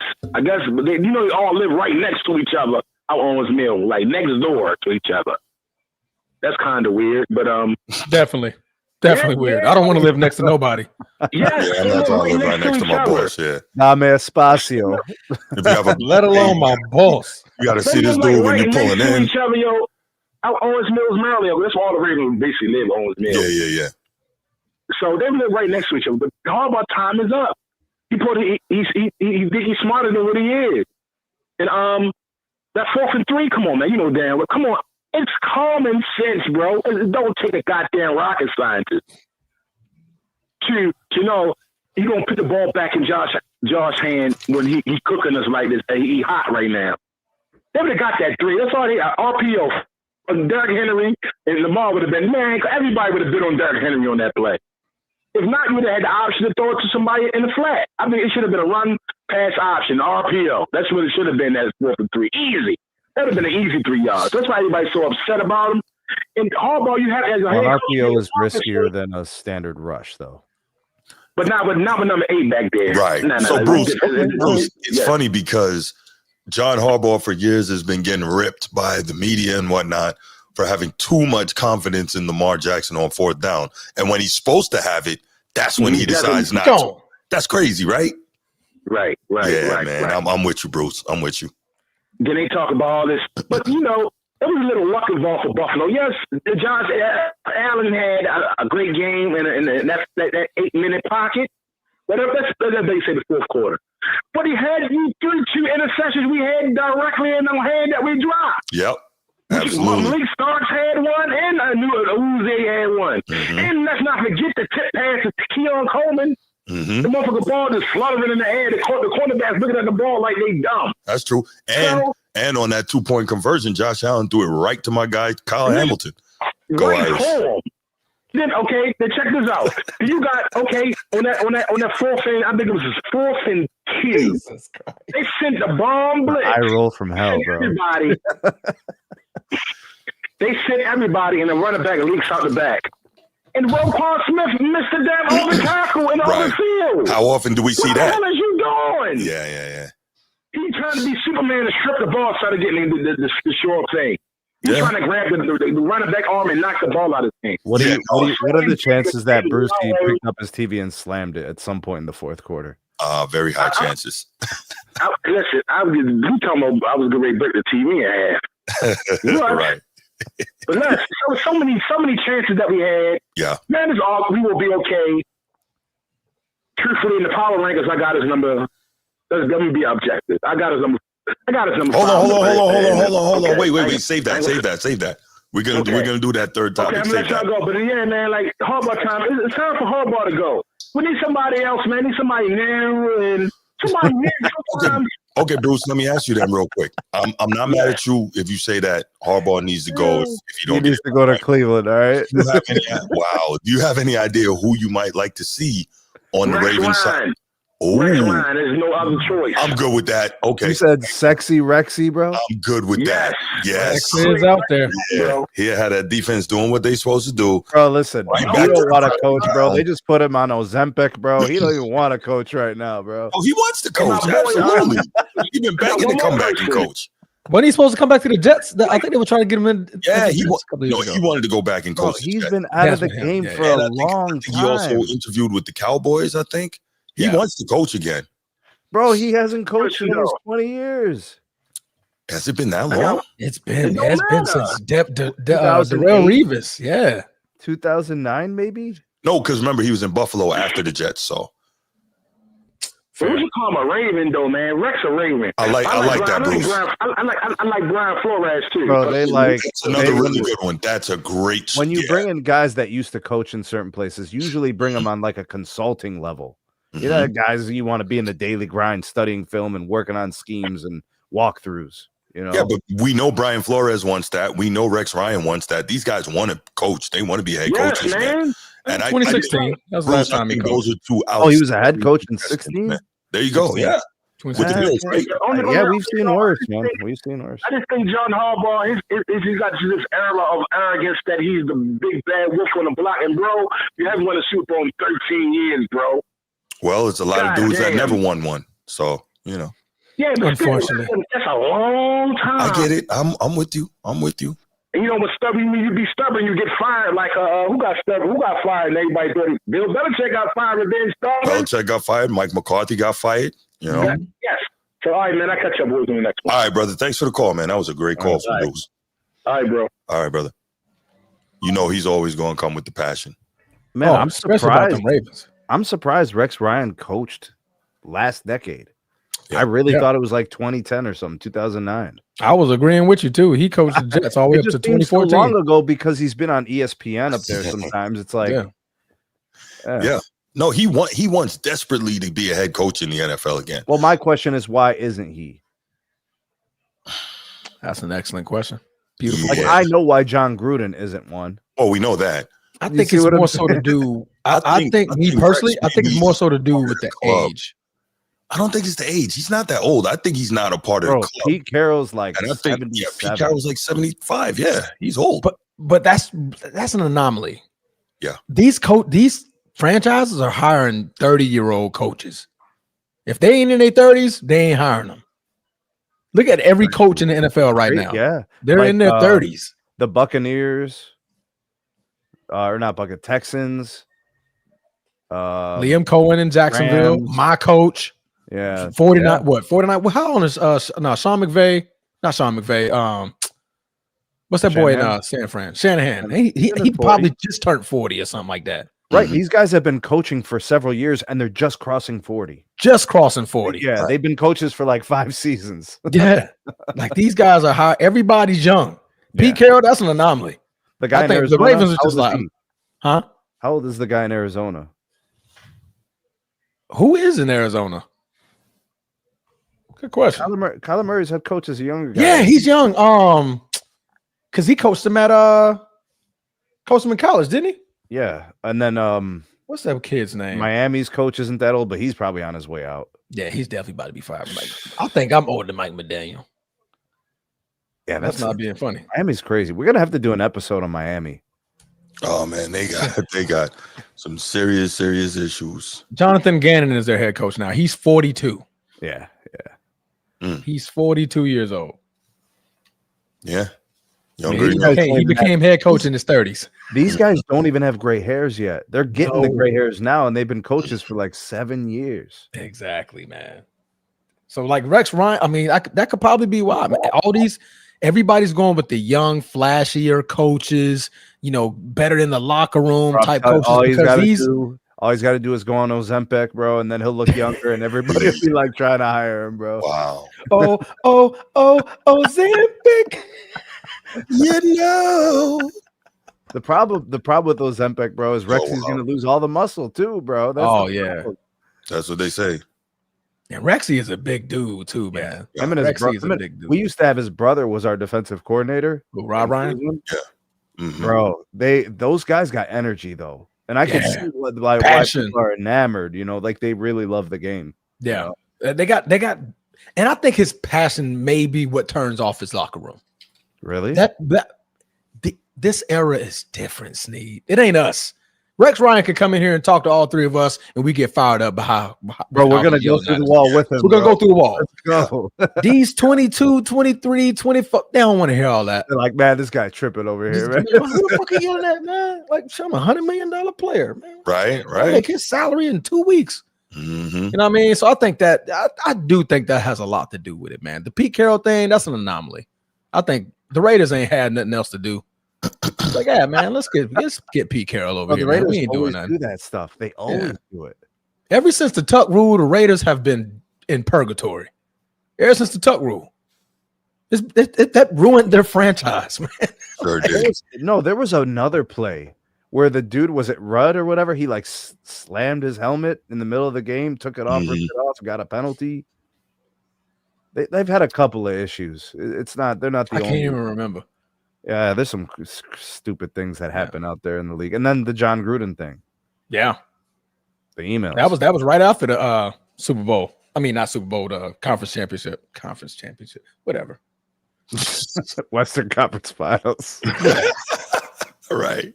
No, I said it right that time. Conference championship. There you go. I was right. Okay, never mind. We were just making fun of you. Yes.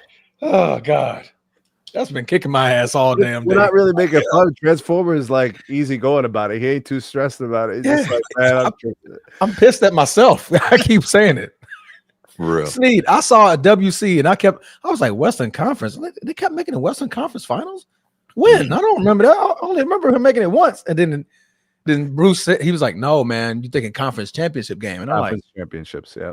Right. So WC stands for wild card, Bruce. I was like, damn it. Yeah. WC is wild card. I don't know what I was thinking, man. What I was thinking. But all right, man. Is that it? That's the last call we got? Yeah, that's the last call we got. All right, let's get to the pick 'em, yo. Ooh, here we go again. Pick 'em. Here we go again, guys. So last week we had the week 1 pick'ems. This week is a new week. We got it all up out of our systems. We got it all summered up, and we see what our teams are looking like. The Steelers are on cloud 9. The Ravens are on cloud 0. The Green Bay Packers are back on cloud 9. The Cleveland Browns are back on cloud 0. So it's a good mixture of a whole lot what's going on this week, guys. So we're super excited. You know, both of y'all lost in heartbreaking fashion too. It was just made me mad. I was definitely mad at the Browns game. Sneed, I was a whole fan for a quarter. Transformer was like at least a little bit invested. I was invested in that game. You know what I mean? I was rooting. But Myles Garrett was getting the sack. I'm like, yes, come on, let's do it. I'm like, offense, don't turn the ball over. Never mind. like Sneed, I was pissed for you, Sneed. Sneed, I was pissed. Yeah. If you could have saw, if there was a camera in my house. In America in 1933. 1933? Mm-hmm. Oh boy, that's some good history. Bruce. The Great Depression. Oh God. Was it 1933 or something? Early 30s? 29. Whatever. 1920. Great Depression, bro. That game almost put me into the greatest depression. Like you lost it. You didn't really. The Bengals didn't do anything. They didn't do shit special, Sneed. It wasn't nothing special, bro. Everybody was picking the Bengals like they were some trailblazing team, like they were going to just blow up the league. They are who we thought they were, and we let them off the hook. Shout out to Denny Green, bro. Jesus Christ. Sneed, I'm still pissed. Allow me to finish up my pistivity, bro. Pistivity. Need to finish my pistivity. Yes, sir. Yeah, that's a word. Yo, spell it, Cottage, bro. What up, Cottage? I can't spell that one. Can't spell pistivity. Nah, that's something a little different. Oh no, I can't mess with that. All right, so let's go ahead and kick off the weekly pick'em. Week 2, we're gonna start off with. Oh my gosh, I had lost my whole screen, guys. Give me 2 seconds. So we're gonna start off with the Green Bay Packers are gonna be hosting a juggernaut team that was in the NFC Championship game. I had to think about it at that time. The NFC Championship game last year. The Commanders are going to be coming to play the Packers. Green Bay favored by -3.5. Sneed, let's start off with you today, brother. Who do you have winning the Thursday night game? Packers are hosting, right? Packers are hosting. The Packers will win. Or hosting. Okay. And I got the Packers winning it on the final drive. Ooh. Like I think the Commanders will be winning at some point in the fourth quarter. I think the Commanders will be winning at some point in the fourth quarter, but they're going to leave too much on the clock, and the Packers are going to march the ball up the field and get the field goal opportunity or score a tud, and they're going to win. And I hate it because I love the Commanders, bro. I think they're a fantastic team, but the Packers are tough, man. I just think they'll get the ball last and they'll win the game on a final possession. So let me get this right. You don't love Green Bay. I just said the Packers. What do you mean? No, just because you said you love the Commanders and you well, the Commanders have the young quarterback that I really like. Terry McLaurin's one of my favorite wide receivers. Let the plane land. Let it land, Sneed. Let it land. I was messing with you, bro. Oh, see, I'm like, what? You don't think I'm showing love to the Packers, bro? I got love for the Packers, bro. I was messing with you because when you said, man, I love the Commanders, and I was like, oh man, you don't love Green Bay? But I think the Packers are favorites. You know what I'm saying? So like, I don't know. You always kind of root for the underdog in a way. You know what I'm saying? True. Bruce, -3.5. Take it or leave it. That 3.5 is only for Packers being at home. Right. Like, this is And how that's even truly the game half a is. point. Yep. But there you go. Oh man, this is I am going to go against the grain. I'm gonna go with the Commanders. Wow. Upset here, yeah. I'm Upset. going with the Commanders. Yeah, that's an upset. They're the underdog and they're away, so I'm gonna go with the Commanders on this. And the upset win, yes. It's gonna be a great game. Thursday games that are close. This is gonna be a Don't lot like of fun. it. Yeah. Now, All right, go ahead, Transformer. Do your thing. Green Bay. Micah Parsons, full week. Probably going to be implemented more in the defense. Contain Jaden Daniels. Let everything work for itself. We got a defense. We have an offense. But what we cannot do is break containment. I went through this last year when we was playing against Caleb Williams. Right. We let him break containment. And that's how they ended up winning the game. We just couldn't contain him. For some odd reason, our linebacker gets lost in the sauce following somebody else, and Caleb Williams runs free. Don't break contain. Adrian Cooper, I need you on his ass. I need you on. No matter what, I don't care who got the ball. You make sure you watching Jaden Daniels the whole time, and I'll let it live. As long as Jaden Daniels doesn't break containment, Green Bay wins. I'm going with my team. Yeah, that goes without saying. I'm going with my team, but that's the reason why. If he can break containment, Commanders will win this game. Who's the X factor offensively for the Packers? For against the Commanders? Yeah. Josh Jacobs. So I need him to run. the running game has to be very defined. Like you got to. It has to be. We have to establish it early. Keep the ball out of Jaden Daniels' hands, less damage. Before we move on, can I switch singing. my pick? You're singing. What's your pick? Can I switch my pick to Green Bay? Well, do explain why. Michael Parsons in 2 career games against Jaden Daniels, that's 4.5 sacks. That's a stat that I didn't even know. That's a stat. How many games? Will you say this is career? Games. How many games? Because he was. It's only been 2. Yeah, it's only been 2 because Jaden Daniels last year. 4.5 sacks. Micah, go get Jaden. Right? I think Micah, go get Jaden. Could we possibly see like a strip sack, like a reverse field, short field? Yes. I can smell it. I can smell what the Rock's cooking, right? I can smell it. Still a young quarterback. There's still mistakes to be made. Correct. Like if and I don't think he was battle tested enough from the Giants. And Mike is there. You get what I'm saying? Right. Like that could be a problem. Yeah. But I like to what Sneed was saying, we have to establish the run and establish it early. Keep Jaden Daniels on that sideline. Yeah. Keep that defense fresh to keep running after him. We're going to have to contain him. If we don't break containment, we're winning the game. And who's going to be the number one target in terms of, who's going to get peppered with the targets for the Pack? It's going to be a mix. We run in a very, very mix. We don't have a true number one, right? There's going to be, I think Reed's going to have 4 catches. Justin Tucker's going to have 5 catches against the Commanders. I see it's going out our tight end more. So 5 catches. There's no matchup in the secondary for the Commanders that No. you're like looking for. No. Okay. Yeah, I like Kraft and Gold. We're gonna implement Golden a little bit more, Jay. I think we're definitely gonna unload the rookie a little bit more, see if we can catch him on a flyer or something like that. I think he had like 1 pass, 1 target last game. He caught it. So, but that's nothing to get him started. He's a number 1 pick. I mean, number 1 overall pick. Number 1 pick for Green Bay. Excuse me. But we have so many number 2s that combined they make a full number 1, and Jordan just gives it to them all. But if we're establishing a run, that play action is deadly. Watch out for Golden and watch out for Reed on them deep cross routes. Jordan loved letting it fly. So establish the run early, man. But Green Bay by 10. Damn. Yeah, man. The Michael Parsons thing got me hyped. Right. So if they win by 10, you're basically saying there's a defensive touchdown. Yeah. Michael Parsons gets a strip sack for a return for a touchdown. Here we go. I'm wishing upon a star, man. No, I think it's going to be a close game, man. It's going to be a score. One score game for sure. All right.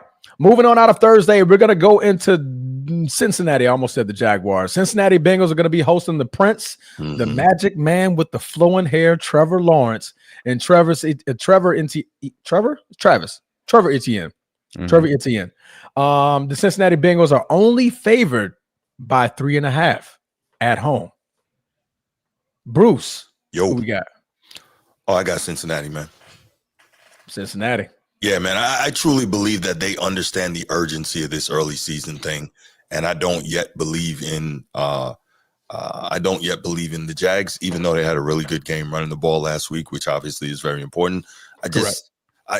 Also, you got to know that with how poorly Joe Burrow and the passing game played, they're going to be looking to light somebody up, and I think the Jags going to get it, man. So I got the Bengals here. Okay. I forgot. You did change your pick back to Green Bay, right? I did. Okay. Yeah, that Michael Parsons stat messed me up. Sneed, who you got, brother? I'm taking the Jags. Okay. I'm taking the Jags. Yeah, I think Joe Burrow's going to throw 3 picks. Wow. Yeah, or like 3 turnovers, so maybe 2 picks and a fumble. Okay. Wow, you really believe in the Jags defense? I mean, I'm going off of how the Jags played last week and how the Bengals played last week. So fair. I'm thinking about those things. I mean, clearly the Bengals are doing the slow start thing every single year since 2022. Well, at least this time they started, whether slowly or not, they started with a win. Yeah, that's fair. So I'm supposed to pick them because they beat the Browns by 1 point, 2 points, whatever. It's the NFL. I have to call this game. I have to pick this game. I'm not, no way I'm taking the Bengals. No way. Okay. All right. He's picking the Bengals. I'm going to go with the Bengals. My reasons why. Jacksonville Jaguars played against who last week? Exactly. Carolina Panthers. Bryce Young. There you go. Yeah, I could not remember. Yeah. They played against the Carolina Panthers. So did he survive? Did Bryce Young survive that week? He did. There was a weather delay, so he had time to go eat a sandwich at praying for him, bro. Praying for him. He had time. So but no, I saw them play against the Carolina Panthers, and yes, they did run a mud hole in them, but I was still unsure about Trevor Lawrence just being complete, right? Just getting it out to his target, spreading the ball around. And if it wasn't for that big run of Trevor Etienne, then we're probably having a different story about how that game could have turned out. Agreed. Now you're going against the Bengals. Granted, they don't have a defense like that, but they do got Trey Hendrickson. Yeah. And I like to see Trevor Hendrickson definitely mud up the waters in that backfield against the Travis Hunter do anything last week? He had a couple of catches, I think. Yeah, he had a couple of catches. Did he play any defensive snaps? Like 10. 10? It was very situational. Mm-hmm. Yeah. 10? I mean, think he had like one tackle. I think he had like 10 snaps on defense. So I'll be looking to see if maybe it's like 15, 20 snaps this week. Yeah, they're thinking they may do a flip of what they did last time. This game, they allowed him to be more of a receiver and play situational defense. You may see some more defense out of him this week and, a little bit less on the offensive side. So it all depends. I mean, Liam Cohen is obviously trying to figure him out. Like, are they going to use him defensively because the speed that you have with the Bengals receivers? Like that's to my other point. You might need to. I don't see Jacksonville covering T. Higgins and Jamar Chase. Mm-hmm. Yeah, like there's no Denzel Ward for the Jags. Exactly. Cleveland has a defense, top 5 defense, in my opinion. Jags don't got that. Nor do the Jags have a Myles Garrett, right? Exactly. So that's my reason for picking Cincinnati for sure. But I got you, man. Jaguar. Hey, go Jaguars, man. Y'all got it. Flowing hair, damn it. Flowing hair. He's going with the flowing hair. All right. Can't believe I just picked the Jags. Damn, son. You shocked the hell out of me when you picked them too. You did shock me for sure. All right, so we're gonna move on over. We're going to Arlington, Texas, man. The Giants are going to be visiting the Cowboys. Both teams suffered in defeat last week. Russell Wilson is going to be traveling to the AT&T Stadium. Bruce, with Russell Wilson No. come out with a dub against the Cowboys? No. He says no. Sneed. Bro, is Russell Wilson really starting for the Giants? He is starting for the Giants, unfortunately. Well, I'm taking the Cowboys. Cowboys. This is crazy. We're really doing this. New York Giants are really going to start this guy. As bad as I want to pick a man, I'm going to pick Dallas too. Bro, where's Miss Dart, bro? Where is Miss Dart?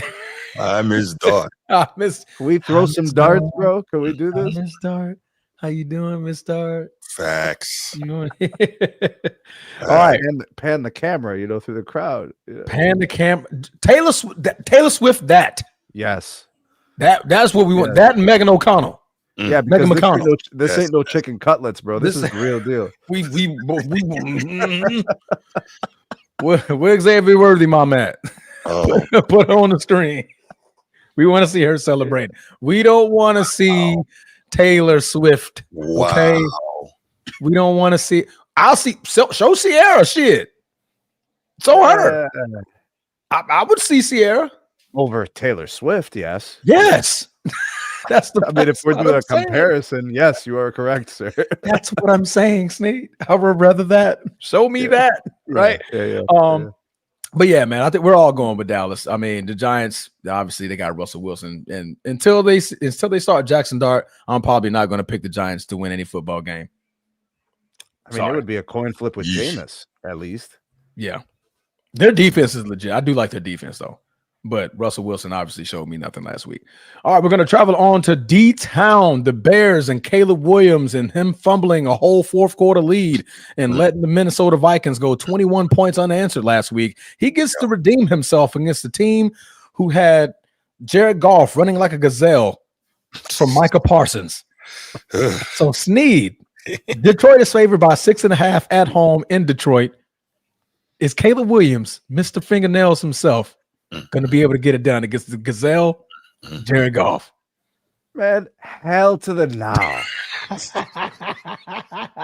I'm going to take the Lions, bro. And actually, either one or the other, J-Mo or Amon-Ra is going to go for like 10 receptions, 150 yards, and 2 tuds or something. Somebody's going to blow up. Jared Goff's going to have like 3-4 tuds, and he's going to throw for like 290, 300 yards or something. And even the running backs are going to get, they'll get busy because, they'll just have the possession the whole time. Caleb Williams is going to have more turnovers. He's going to be forced to have to do things. Yeah. Because he's going to be playing from behind because the Lions are going to score. Yeah. So it's going to be the game flow is going to really put him in a predicament where he's going to be at risk for a lot of turnovers. This is going to be tough. It's going to be a lot of points for the Lions. Like it. Bruce. Yo. Who you got? Lions, man. I just needed to be for sure the crowd. The right. No, the Lions are going to win this game.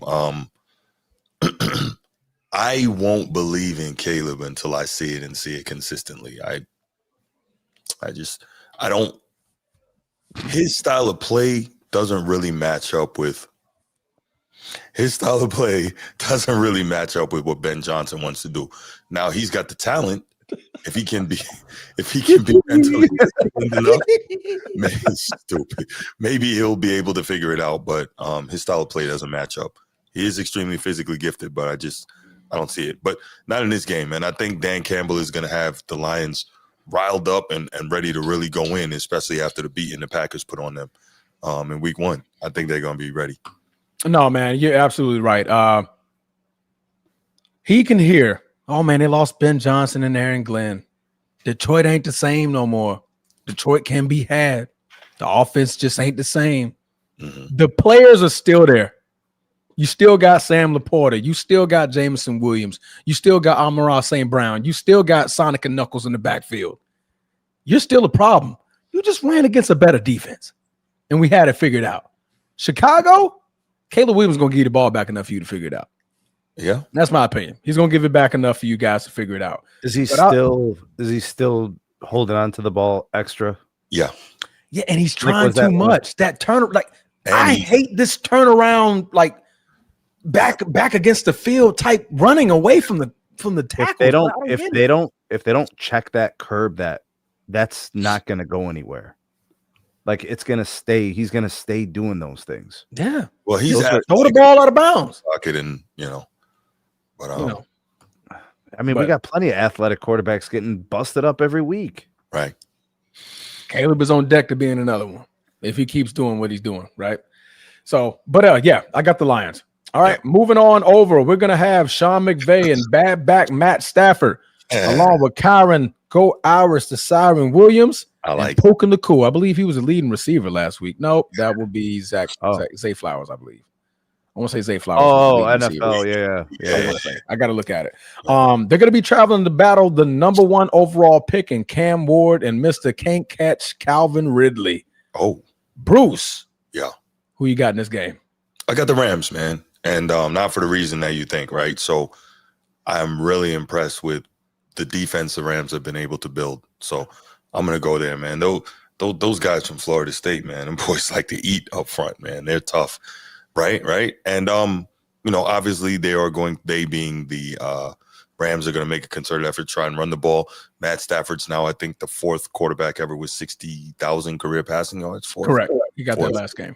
Maybe 5th. But the point is, he's up there. So he's going to continue to pile up the numbers. But, yeah, I got the Rams. I think that, Cam Ward is he's going to continue to have a tough time. But he's a rookie, so it's okay. Sneed. I'll take the Rams. I think defensively they're going to present a lot of problems for Cam Ward. And young quarterbacks, you send the blitzes, you show them some looks that they haven't seen in games. McVay, he really focuses offensively. I think they're going to score a lot of points. I mean, they're not going to be able to keep up with those points. I got, God, man, the Rams by 9, 10.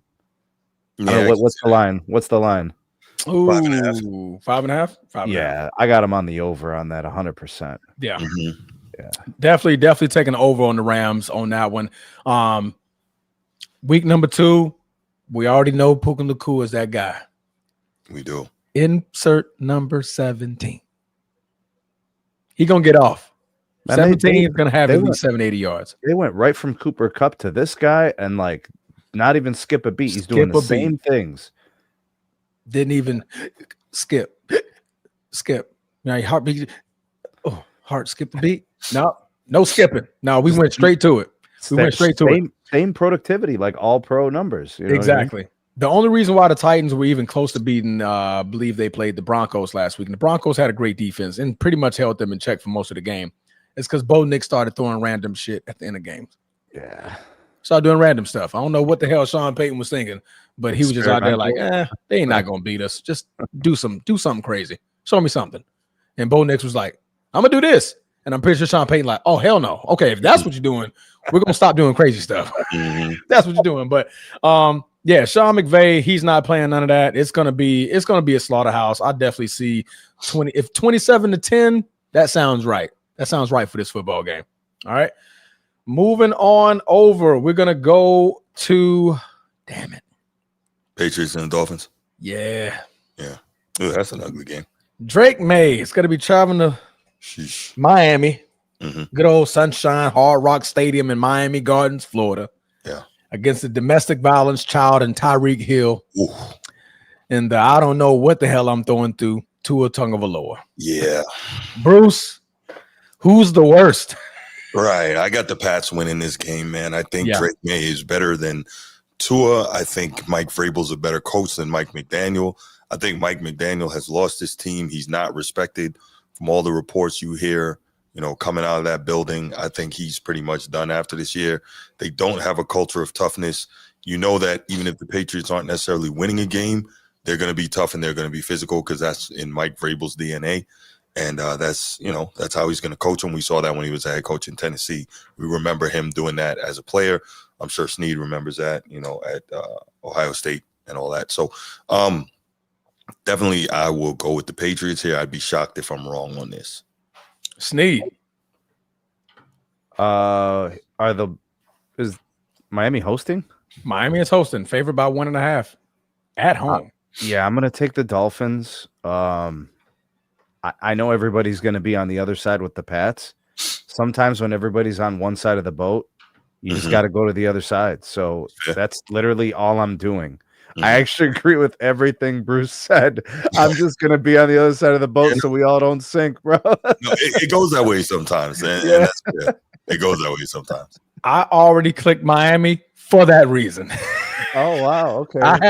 But we just tipped the boat the other way now. We're I literally just did. I'm like, 1.5. Oh yeah, Miami winning this game. Mm-hmm. Somehow they gonna pull it out. But I don't feel good about it, Transformer. I don't. Not at all. I don't feel good about either pick. If I was to pick either one, be honest with you, I do like Drake May. Right. I do like Drake May. That's my only reason why I want to pick New England. But I think, Mike, you gotta do something. By the way, Vrabel's like a prototypical NFL coach. Yeah. Mm-hmm. You know, like if you think about it, like he's got the credibility. Mm-hmm. You know, he's known as a quality dude. Mm-hmm. Right? Pretty serious guy. Like he's not a jokester. Not that McDaniel's a jokester, but he's got a strange aura. Yes, he does. Vrabel doesn't have a strange kid. aura. Like Vrabel's like the traditional, like, you know, protocol demeanor. Like he checks all the boxes for like the intangibles. Right. You know? And I mean, also, you know, they can identify with him. This guy was a former NFL linebacker, right? Yeah. You know, and a damn good one. Stuff, all that stuff kind of plays into it. Mike McDaniel, meanwhile, he's a Yale guy. Yeah. And you know, he looks like somebody's nerdy little brother. And they treat him smart, but they don't have a lot of respect for him as a coach. They treat Mike McDaniels like they treat the kicker. Yeah. Okay. That's a great analogy. That's how the players treat Mike McDaniels. Not good, bro. Not at all. Not at all. They treat Mike McDaniels like he's by the him in the locker room and they ain't saying nothing. Like, man, all you do is kick, bro. That's how they treat Mike McDaniels at this point. Mm-hmm. Yeah. So that's what you got. Wow. All right. Woo, here we go. I'm going to go ahead and click the 49ers for all of us. Yep. Not much to say about this one, man. Go 49ers. What's the matchup like? What's the Brock Purdy, the Niners and the Saints? The spread is the Niners by 2.5. On the road. Yeah. On the road. So 5.5 if you want to be I'm still taking the Niners over. Yeah. I mean, what the whatever it is, add 7. Yeah. Whatever it is, add 7. Brock Purdy is going to be nursing an out. injury. I believe Okay. No, he's playing. Yo, Coach T said Purdy is out. That's what he said. Is he that's out? his squad, so he would know. Mac Jones and Christian McCaffrey can still beat the Saints. I believe Mac Jones is their backup, right? Mac Jones? Yeah, Mac Jones. Dude, I haven't seen Mac Jones play in a while. He was just out here last year. He played here last year. Yeah, he was just out here. He was When? just out here. Last year. I thought he was here for a minute. This is where he's from. Yeah. He filled in when what's his face was injured? Trevor. Yeah. Oh, okay, Mhm. okay. All right, Yeah. okay. All right, man. I did not know that. Let me see. Brock Purdy status. Who? Mac Jones. So I thought he was Shanahan, on Trevor. Mac Jones, and He's a Christian long McCaffrey. shot. He's a long shot. Right now they have him unlikely to return. I'm wondering why the spread's only 2, bro. Yeah. You know, like Niners at home. No. Niners on the road. Yeah, They're favored by 2.5 in New Orleans. Yeah, if Brock Purdy was healthy, it'd be like 3.5, 4.5. Yeah. True. And then they lost George Kittle. He's going to be out for at least 4 weeks. He's on IR. What? Yeah, hamstring got him. What? Like at what point of the game last week? I didn't even see that. Yeah, third quarter. Correct me. Third quarter. Okay, I think it was like a third quarter or something like that. that's Yeah, tough, bro. He's that's a really very good tough player. Yeah. Yeah. Wow. So it's going to be a lot of, and I believe Jennings is hurt. I think he's a shoulder injury. Bro, this or is something going to like be that. a messy game. Yeah, it's going to be nasty. That's why the 2.5 though. Yeah. They're down Okay, 2 yeah, the targets, but they 2.5 makes still sense. got Christian McCaffrey. And like I said, I still believe in Kyle Shanahan. Kyle Shanahan with Mac Jones and Christian McCaffrey, he can get it done. Yeah. In New Orleans, I got nothing good to say about New Orleans. Other than Alvin Kamara, that's the only thing I got good to say about New Orleans. Other than that, Mac Jones can beat Spencer Rattler. Yeah. And if they lose this game, I don't think Coach Tony is going to be hosting a show at all for like a week. Yeah, for real. Like I think he's going to be. Yo, we're cooking He's Coach not- T if this happens, bro. Coach T, upset. he's not going to show face on any YouTube show for at least a week. Wow. He's gonna be out. It's gonna be from it's gonna be from to be ready, you gotta stay ready, to be petty and stay petty. Wow. Be petty, stay petty. Stay petty. He's not going to That's show up. crazy. We love you, Tony. We love you, bro. All right. Moving on. Okay, now the Bills and Josh Allen, Mr. Superhero himself, is favored by 6.5 points to go on the road to battle Justin Fields in the New York Jets. Bruce, Yes, why sir. is Buffalo favored by 6.5? And do you have the Bills taking this game? You know, I really want to pick the Jets here. I really do. Ugh. I just don't think I can, based on what we just saw from the Bills. I want to, but I don't think I can. So I'm gonna go Bills here. And I mean, when have we seen Justin Fields have two like back-to-back outstanding games in his NFL career, right? Don't think ever. You know, that's Not like that. Yeah, that's like that. that's the other problem, right? I'm surprised, actually. Which I really can't figure it out. I was high on Justin Fields coming out of college, you know, because Ohio State. that's a whole different. Well, no, not just that, right? A lot of times Ohio State quarterbacks don't play well because they just have so much around them. So when they get to the league, it's like, they're. But we saw Justin Fields making all the type of throws they say he can't make in the league. Tight window, leading receivers, reading defenses, all that. So it's kind of weird that he hasn't been able to achieve what his physical abilities are. But we'll see. I mean, he played really well last week, so who knows? But we will. I am going to. Yeah, I gotta go with the Bills, man. I want to pick the Jets, but I don't have the heart to do it. Okay, Sneed. Bills in a close one. They'll be running out the clock in the fourth. You know, like they'll be up 3 or something. Yeah, that's a good point, Coach T. I like it. Emotional win last week. You would have a letdown. Very close game.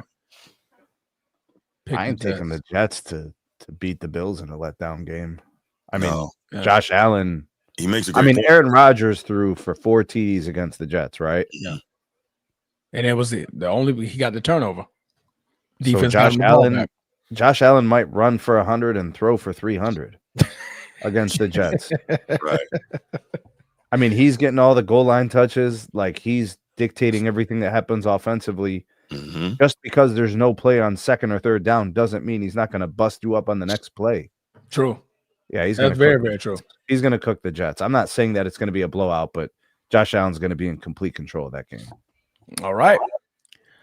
Moving on over. Oh, I got the Bills, by the way. Same reasons. I don't have to drive into details. Josh Allen is the MVP. Show me something. Show me you can beat the MVP at this point, because that was just a masterful game by what he put on the Ravens. And I don't see the Jets putting up the Ravens numbers to make it that close. Ain't no Derrick Henry playing for the Jets, bro. Yeah, even though Breece Hall had a good showing last week, 19 carries, he's a nice player, yards, but he ain't Derrick Henry, though. Yeah, he's not Derrick Henry. All right. The Seattle Superhawks and the oldest head coach no, that's not the oldest head coach. I'm sorry. I'm thinking about. They call them the Superhawks? Did I say the Superhawks? Yeah, what's a Superhawk? My bad, Seahawks. I thought that was a nickname. I didn't know, bro. The Superhawk. I was like, yo, that's like code. My bad, brother. My bad. The Seahawks. All right, and Sam Darnold, good old pumpkin from last year in Minnesota, is going to be traveling to Pittsburgh to battle Aaron Bleepin Rodgers, the bad man with 4-touchdown game that I told Sneed that he can do this year. Sneed, yeah, who you got in this game, brother? All right, first of all, I got to say it. Transformer, you were right. 4 TDs happened, right? Now, because it happened so early in the season, it got to happen again. I think he's going to do it again, but I don't think it's going to be this week. I think 3 TDs this week, but I'm going to take the Steelers for sure. Yeah. Gotcha, Bruce. Yeah, I got the Steelers here as well. You know, I don't believe in Sam Darnold. That's number one. But I just, to Sneed's point, Aaron Rodgers played well. I think he's going to have another good game. Maybe not quite to that level, but another good game. And I think also. Mike Tomlin's going to kind of have the Steelers defense fired up to play better than they played last week. So with that in mind, I'm going to go with the Steelers. I like it. I'm gonna go with the Steelers as well. I just feel these are the games that the Steelers want to win. because when they get down towards the end of that season, it gets ugly. It gets really, really ugly when you got to battle Buffalo, then Baltimore, then Detroit, and you got another divisional games against Cleveland. You still got Baltimore. The end of the season gets a little bit rough. In the meantime, you still got Green Bay that you got to play. You got the Chargers that you got to play. You still got the Bengals that you got to play. Right now, you got Seattle. You just beat New York. You got New England coming up. You got Minnesota and a rookie quarterback. You got Cleveland. You're trying to go 5-0. And I think that's more so the reason why I think the Steelers are definitely trying to take care of business, because they're trying to get the wins by any means now before they run into that gauntlet later. So I got the Steelers. All right. Ooh. All right. The Ravens, after what a way to let down a fourth quarter against the MVP Josh Allen, are going to be playing I don't know. My quarterback's throwing the ball great, but I don't know how to catch Cleveland Browns. Yikes. Bruce. Yeah, man. Who do you have winning this football game? This can't be a question, right? I just wanted to ask. I'm sorry. No, I'm gonna go Baltimore here. You know I'm objective, but I'm gonna definitely go Baltimore here. I'm gonna go Baltimore here. I think that they are gonna be very upset at the way they let that game get away from them last week. And I feel like they're gonna be out to make a statement. Now, these games are always tough, but I feel like they're gonna be out to make a statement. So definitely got Baltimore here, and I probably got Baltimore big. Yeah. Sneed, you got Baltimore by how many points? They're giving you 11.5. Yeah, I think it's going to be like 3 or you 4. think a close game? Yeah. I think it's going to come down to, like I think the Browns will stay in the game. They'll score some points. I think the Ravens will score points too. It'll come down to the last couple of possessions. You'll see in the fourth quarter it'll be close. But the Browns will do Browns things, and the Ravens will just get back on track, and they'll get the win. So I'll go with the Ravens on the under. Okay, Ravens on the under. I'm taking Baltimore for personal reasons. Cleveland let me down last week. They hurt me. They hurt my soul. So you can't. I can't do it back to back. I'm not going to allow them to do this to me in back to back weeks. Me rooting for them, and then what did Bush say back in the day? Fool me once, can't fool me again. What did he say? Bush. I don't. What do you remember the president back in like 2001 or whatever? 2002. The son Bush. Yeah, the son. He's like, fool me once, shame on me. Fool me twice, can't fool me again. Wow. Okay. So I get what you're saying. Can't fool me again. Can't fool me again. Can't fool me again. I'm not doing this again. So for that reason alone, I'm picking Baltimore. Ain't gonna be no 20-38, Brandon. That is not happening. If you watch the Browns play last week, you'd understand they are not giving up 38 points. Yeah, Myles Garrett is finna try to wreak havoc on that offensive line. That's for sure. All right. That is it with the 1 o'clock games. We're going to go into the 4:05. We got the Broncos and the I can try anything Bo Nix quarterback traveling to beat the Colts with Daniel Bleepin Jones. Yeah, he looked good last week, didn't he? Daniel Bleepin Jones. However, the Broncos are still favored by 1.5, even though they're in Indianapolis. Sneed, who do you have in this football game? I think the Broncos are going to be a little bit more careful. I'm going to take the Broncos. Okay. I mean, I like Daniel Jones. He's cool, bro. But I mean, you were talking about the Broncos being experimental. You know what I'm saying? So, like, I just don't do that anymore. You know what I'm saying? So I'll take the Broncos in Indy. Bruce. Yeah, no, I got the Broncos here because of that defense, man. That defense is legit. That defense is for real. And I think they will bring Daniel Jones back down to earth. So I guess it's a matter of how much success Jonathan Taylor is going to be able to have to kind of loosen things up a little bit for Daniel Jones. But I'm going to go with the Broncos, man. And I can't imagine Bo Nix is going to have 3 turnovers again. No, okay. I'm just going to finally pick something different.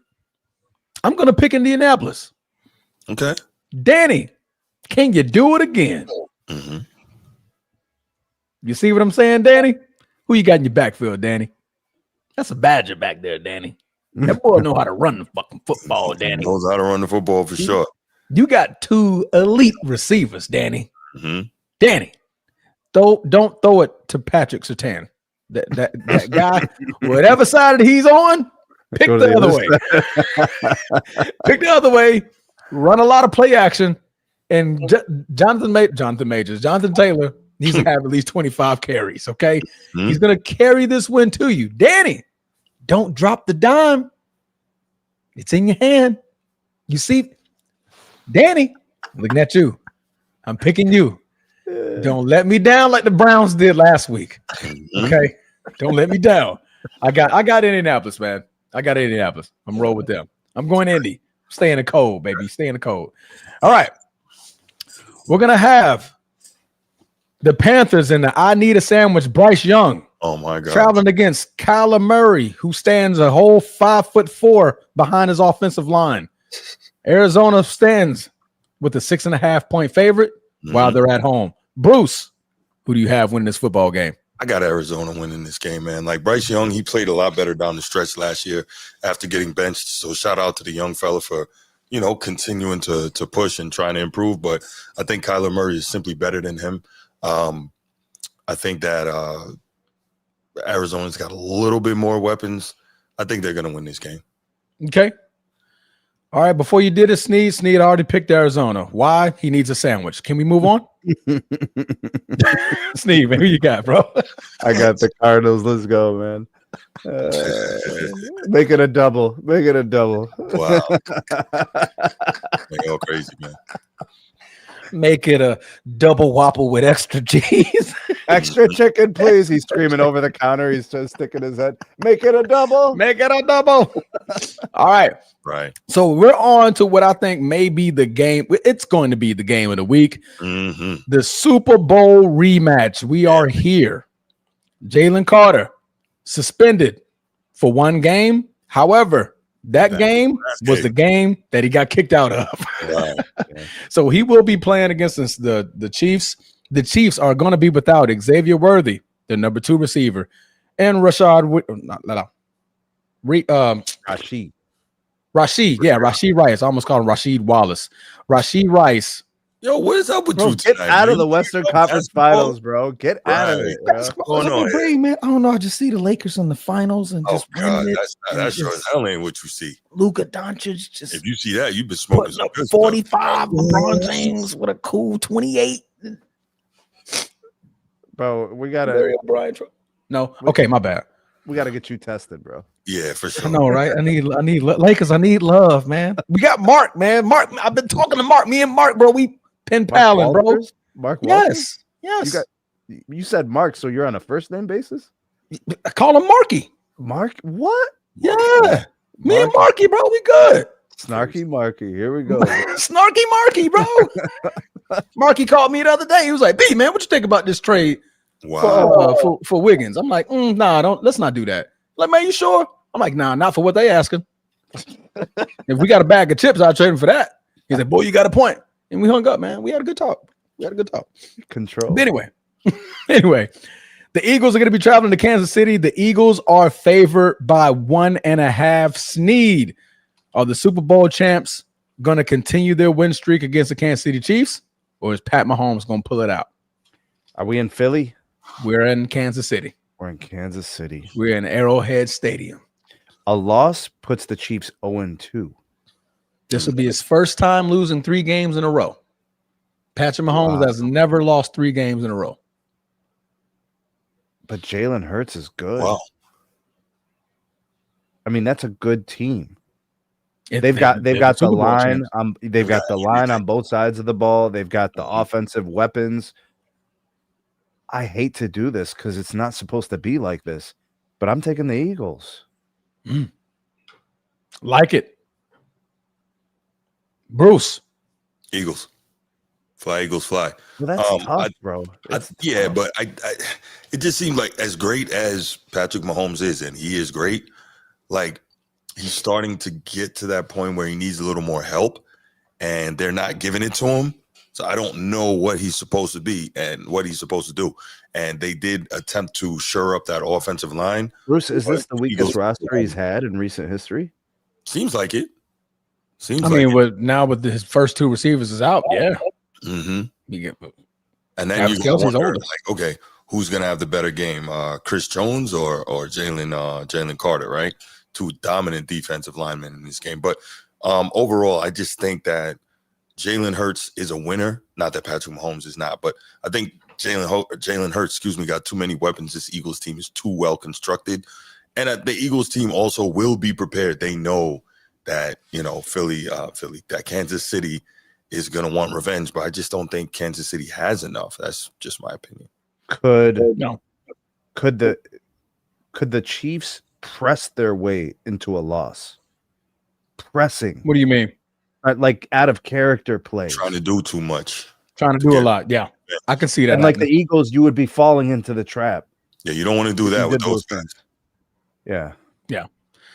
Yeah, I'm picking the Eagles. It's just too much. I mean, you already like, in order for this to be a match, I would at least want Pat to have his two starting receivers. Not with that defense. Travis Kelce's older now. I'm not expecting him to shoulder the load. Transformer? Can the Chiefs run the ball on the Eagles? No. Who do you got? Pacheco? No, Pacheco can probably give you 45, 50. The guy they had 5-6 years ago, what was his name? With the domestic violence in Toledo? The running back, Kareem Hunt. Kareem Hunt. He's back Kareem Hunt.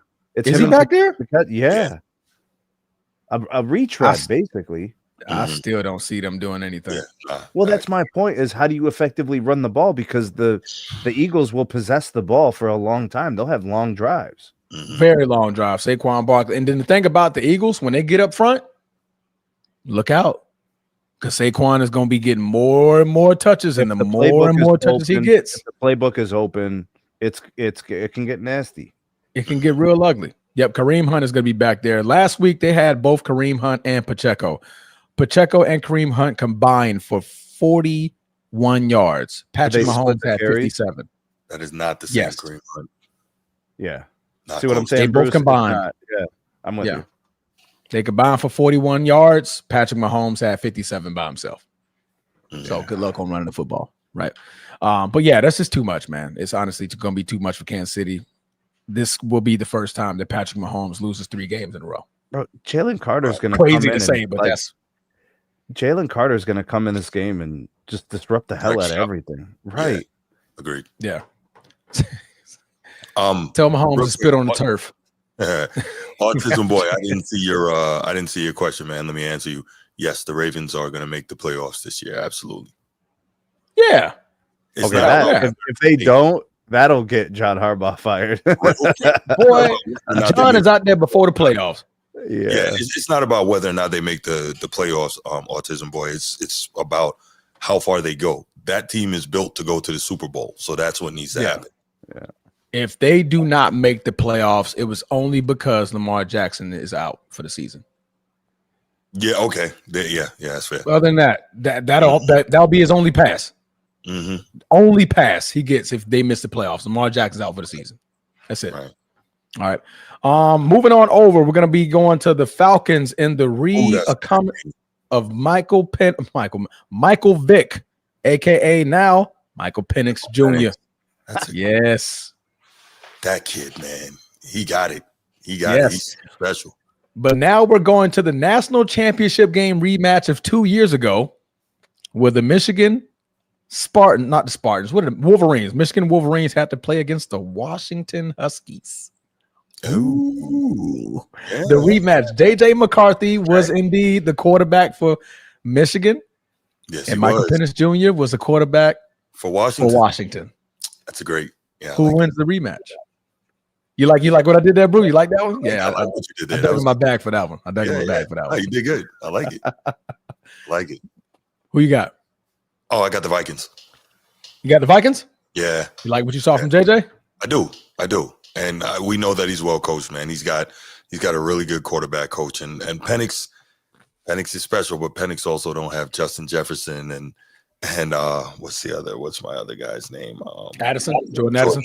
Thank you. Mm-hmm. Right. Yeah. And he also doesn't have Brian Flores as his defensive defense. Brian Flores is very good at flummoxing young quarterbacks Penix is going to have some difficulty with what he's about to see. Yeah, that's another coordinator I wanted for my defense, other than the Eagles coordinator. What's his name? Hafley? No, you got Hafley out of Boston. Before we got Hafley. Okay. What's the Eagles coordinator name? They took him real quick. He's coaching Arizona, right? No, he's coaching the Eagles. He's the defensive coordinator. Oh, you're talking about Vic Fangio. Vic Fangio. There you go. Vic Fangio. Okay. Yeah, that's the three coordinators that I wanted. Mm-hmm. Yeah, we ended up getting good old Jeff, and he's doing a damn masterful job. Yeah, he's doing a good job. Yeah, really. Absolutely. So I'm not complaining. Sure. I'm just saying that's who I wanted at the time. Not mad. Being greedy. Not mad. Sneed, who you got? Atlanta or Minnesota? Mike Vick 2.0 or JJ McCarthy? I think the Vikings just have better playmakers, right? So you kind of have a little bit more danger in terms of what they could do offensively. I did like the way the Falcons were moving the ball at the end of the last game. So they had a chance to win. They missed the field goal attempt. Yeah. I think he made the one that they did before the timeout, and he missed the one that counted. So they're not far from winning that game. I want to respect that, and I want to kind of honor that. So I'm not saying like the Falcons suck. I like Michael Penix Jr. I think he's a pretty good player, but Justin Jefferson, that's hard to defend. I think he's get loose for a couple of tuds, bro. I think a long one too, like where it's like 60 yards, like a game-breaking type of play. So, if they get that, that's hard because I don't think the Falcons have that. Do they? Do they have a player like that? No. They got Drake London back there. They have is he a game-breaking receiver like that? Game-breaking receiver? Nah, not like JJ. I mean, JJ, the only person you can mention is Jamar Chase. Right. Yeah. So if there's any type of space out there, I mean, he might break away on a couple of long plays, and those are like back-breaking plays. Gotcha. Yeah. I'm gonna go with, and let me make sure I pronounce this clearly. Penix experience. I'm going for the Penix. We don't need the pause. Experience. Just say it right. Just say it right. If you hear what I'm saying, I'm going for the Penix experience. Penix.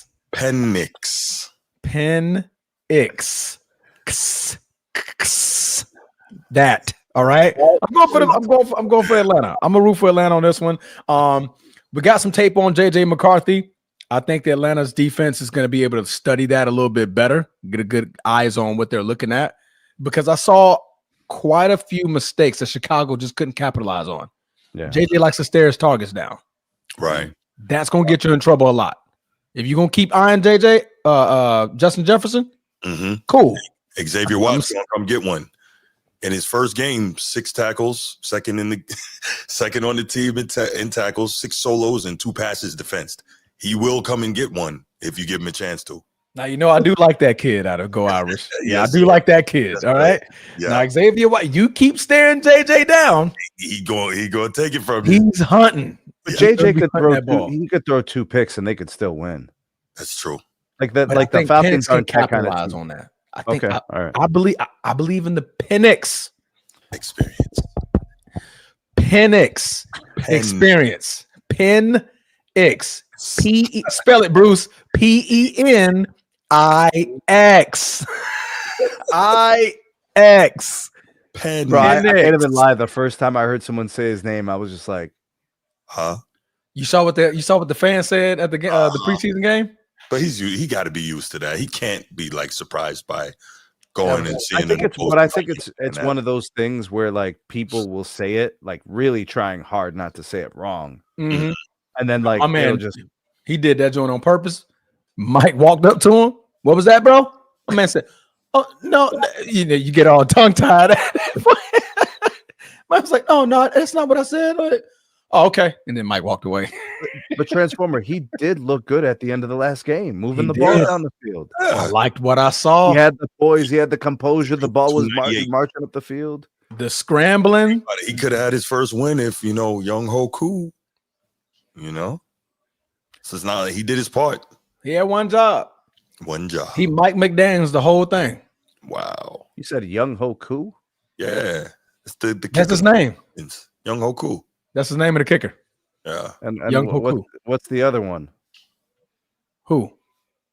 Isn't there another kicker that has like a multiple part name?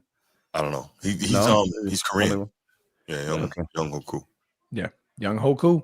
He's about to get. Bro, he's been reliable. What was Yes, yeah. He had a week one problems, bro. That's it. He's been going through it a lot.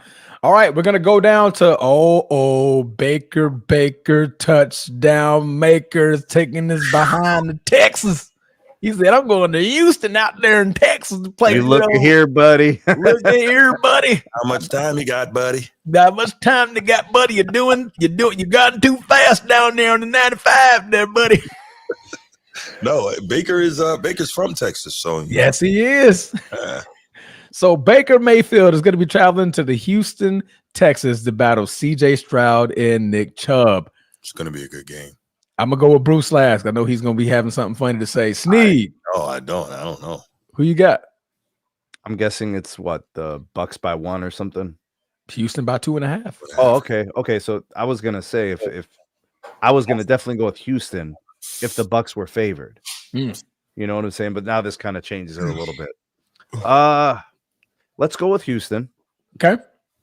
And I think it's going to be one of those situations with timing at the end of the game. I think Houston gets the last possession and they'll get the win. Baker's going to be pretty good. 250 yards, couple of TDs. I think he's going to have a turnover. And I think it's going to be close, but I just something tells me go with the Texans. Even though Baker's my guy, I'm just going to go with the Texans, though. Rolling with it. All right. Bruce. Yeah, man. Why are we picking Baker? I don't know that we are picking Baker. I'm still trying to figure this out. Baker is my guy, and he's got a lot of weapons. Defensively, they're in good shape. They can run it. They can throw it. But I don't know. I think DeMeco Ryans is such an outstanding coach. I have a lot of faith in him that he's going to have his guys prepared as well. CJ Stroud hasn't quite looked like, what he looked like in his rookie year for most of last year, and didn't have a great game in the opener. At some point, he's got to get back to being the CJ Stroud that we saw as a rookie. I don't know, man. I don't know. Well, I'll help you out. I'm picking they lost. Tampa. They lost 14-9 last week. That was a game they could have had. Yeah. Right. I'm gonna go with Tampa. That's for sure. Yeah, I want to go with. I just haven't seen the same CJ Stroud since his rookie season. Right, and that's where I'm kind of stuck. So you don't think it's due? You're saying that it's missing. Not against Todd Bowles' defense, and not against Baker's weapons. But DeMeco Ryans' defense is going to do their thing too. That's what I'm saying. They held the Rams to 14. There you go. That's fair. They also lost. Yeah. You know what? I'm gonna go with this. I'm gonna go Texans. They're at home. Texans. Yeah. Okay. I would love for my guy Baker to, do what he does, but I'm gonna go with the Texans. What's that? Compressed air. Oh, okay. Got it. I know what that is. Keep on spray it out. Gotcha. All right. Final game of the week. The other half of the flowing hair juggernaut, Justin Herbert, is going to be going to travel to beat the oldest coach in NFL history, Pete Carroll and the Las Vegas Raiders. Is he really the oldest coach in history? I don't know. I just made that joke up. He's pretty old, though. Probably one of the. Bro, he's almost 80. I think he's the only one to win his debut with 4 different teams. Let me see. Wow. Oldest NFL head coaches.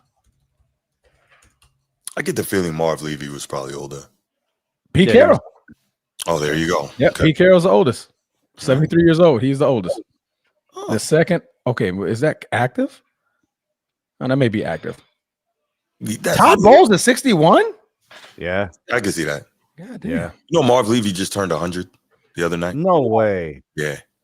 Wow. Mm-hmm. Man, he was old in the 90s. Yeah. And he's still kicking. No, it's still Pete Carroll.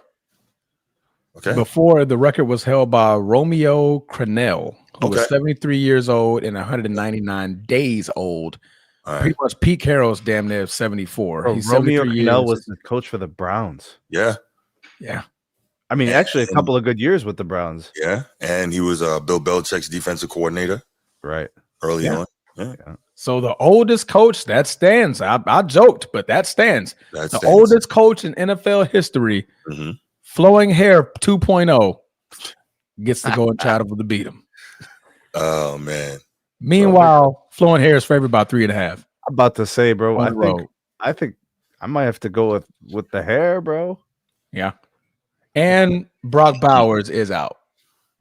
Oh, so the number one option for the Raiders is out. Okay. Yeah. That's I my think guy too. Yeah, that's gonna hurt. I mean, flowing hair probably won't have to do too much. They could probably win this game Running the ball. comfortably, so divisional game, it's not going to be a walk in the park. There'll be some moments, but yeah, I'll take the Chargers. Yeah. Oh man, so we got an old Pac-12 matchup again, right? Harbaugh versus Pete Carroll. That's pretty good. Nice. Yeah. Dug in your bag on that one. I did. Yeah, my boy. You're not the only one that could dig. No, but this is going to be good. I think those two really they respect each other. I don't think they like each other too much. But I am going to go with the Chargers here. I'm just a John Harbaugh believer, man. His philosophy is simple, but it works everywhere. And realistically, same with Pete Carroll, right? Run the ball, stop the run. They are both diehard proponents of that. They both have quarterbacks who played very well in week one. But to your point, I think not having Brock Bowers is really going to be tough. Let's see if they give Michael Mayer some of his targets. Go Irish. Let's see how that works out. But a lot of Irish in the league, man. You got to know Irish something. in the league. I try to tell you, man. We might It's not the be same amount as any other team. We got it. No, it's speak not. on the Irish. So you're Transformers basically saying because it's your show, you just keep bringing it up, bro. Yes. Precisely. Yes. Precisely. Hey, I don't say no. We get a lot of Seminoles love too, bro. Right. Exactly. I mean, I saw you do this at least twice tonight. So Yeah, it was only once. It was only once. I counted. Oh, okay. It was only once because I ain't say anything about Keon Coleman and his great game that he had to on the on the Ravens. Right. I could have did this. So Could've. this is technically twice. So if we count, right? All right, but no, man, we all picked the Chargers. That wraps up week number 2. We're gonna be starting off Thursday, man. Go Pack, go! Here we go. Okay, real quick. Notre Dame is tied for 5th among schools with the most players in active NFL 53-man rosters with 39 players. They're tied with LSU. Only schools ahead are Alabama, Georgia, Ohio State, and Michigan. That sounds accurate. So I knew damn well it wasn't Notre Dame. Sounds very accurate. Yeah, very, very, very accurate. Yeah. That's all the SEC right there.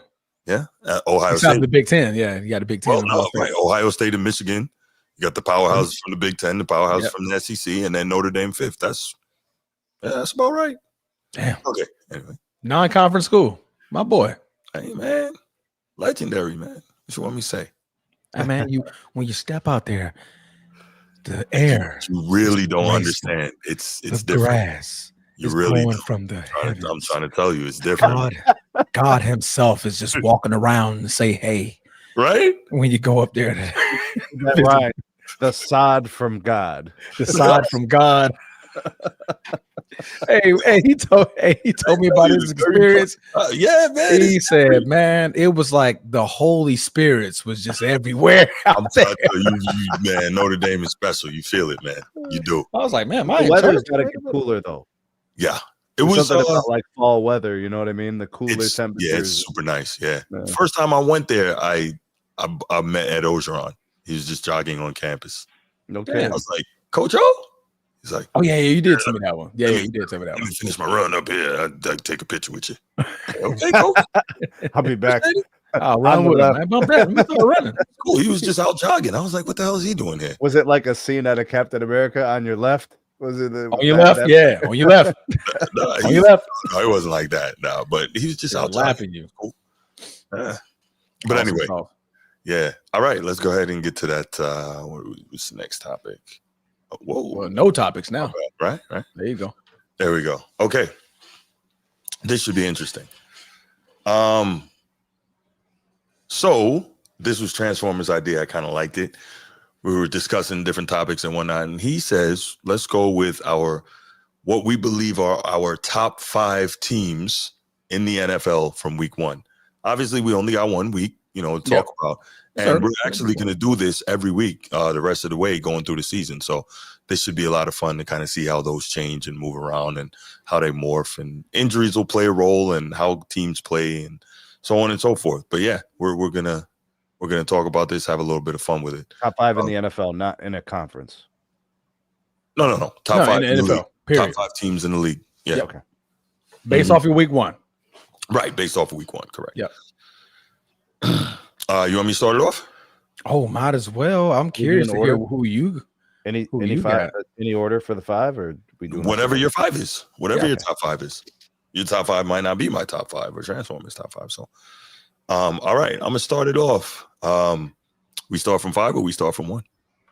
Oh, we always start from 5. Come on now. You go 5, 4, 3, 2, 1. Okay. Not 1, 2, 3, 4, 5. 1, 2, 3, 4, 5. Oh, my bad. Go ahead. So many amendments, but I can only choose one. Anything you say, what?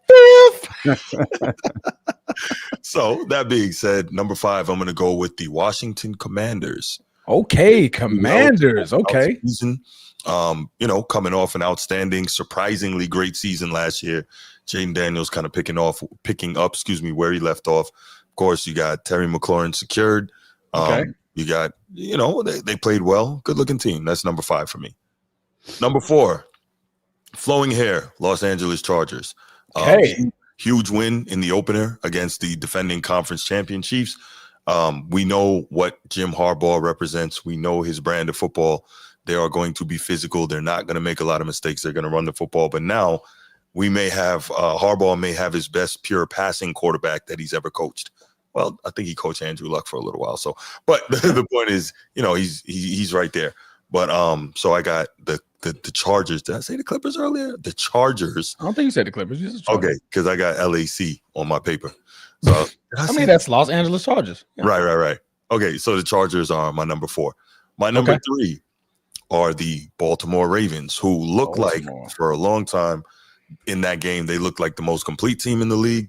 I think they clearly are the best offensive team in the league. I don't know what you do and how you stop that two-headed monster in the Baltimore backfield. Zay Flowers looks even better than before. We saw the DeAndre Hopkins sighting with an amazing catch between 2 defenders in the end zone. So, I mean, they've got it all. That is a dangerous team if they can, have the discipline to not shoot themselves in the foot. Number 2, the team that beat them, Buffalo, right? Buffalo, okay. The defense looks good. Keon Coleman is going to be a stud. Ooh.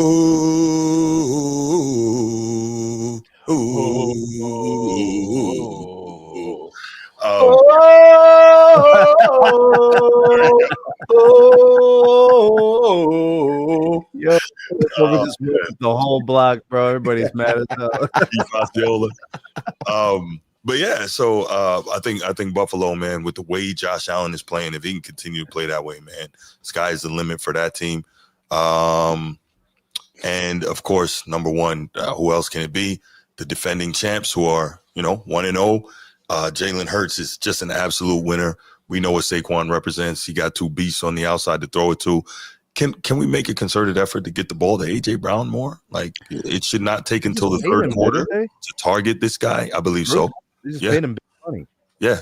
So it should not take until the third quarter to target AJ Brown. That's kind of absurd to me. So he looked like AJ Brown on the sideline. He's reading a book. Several sinisters.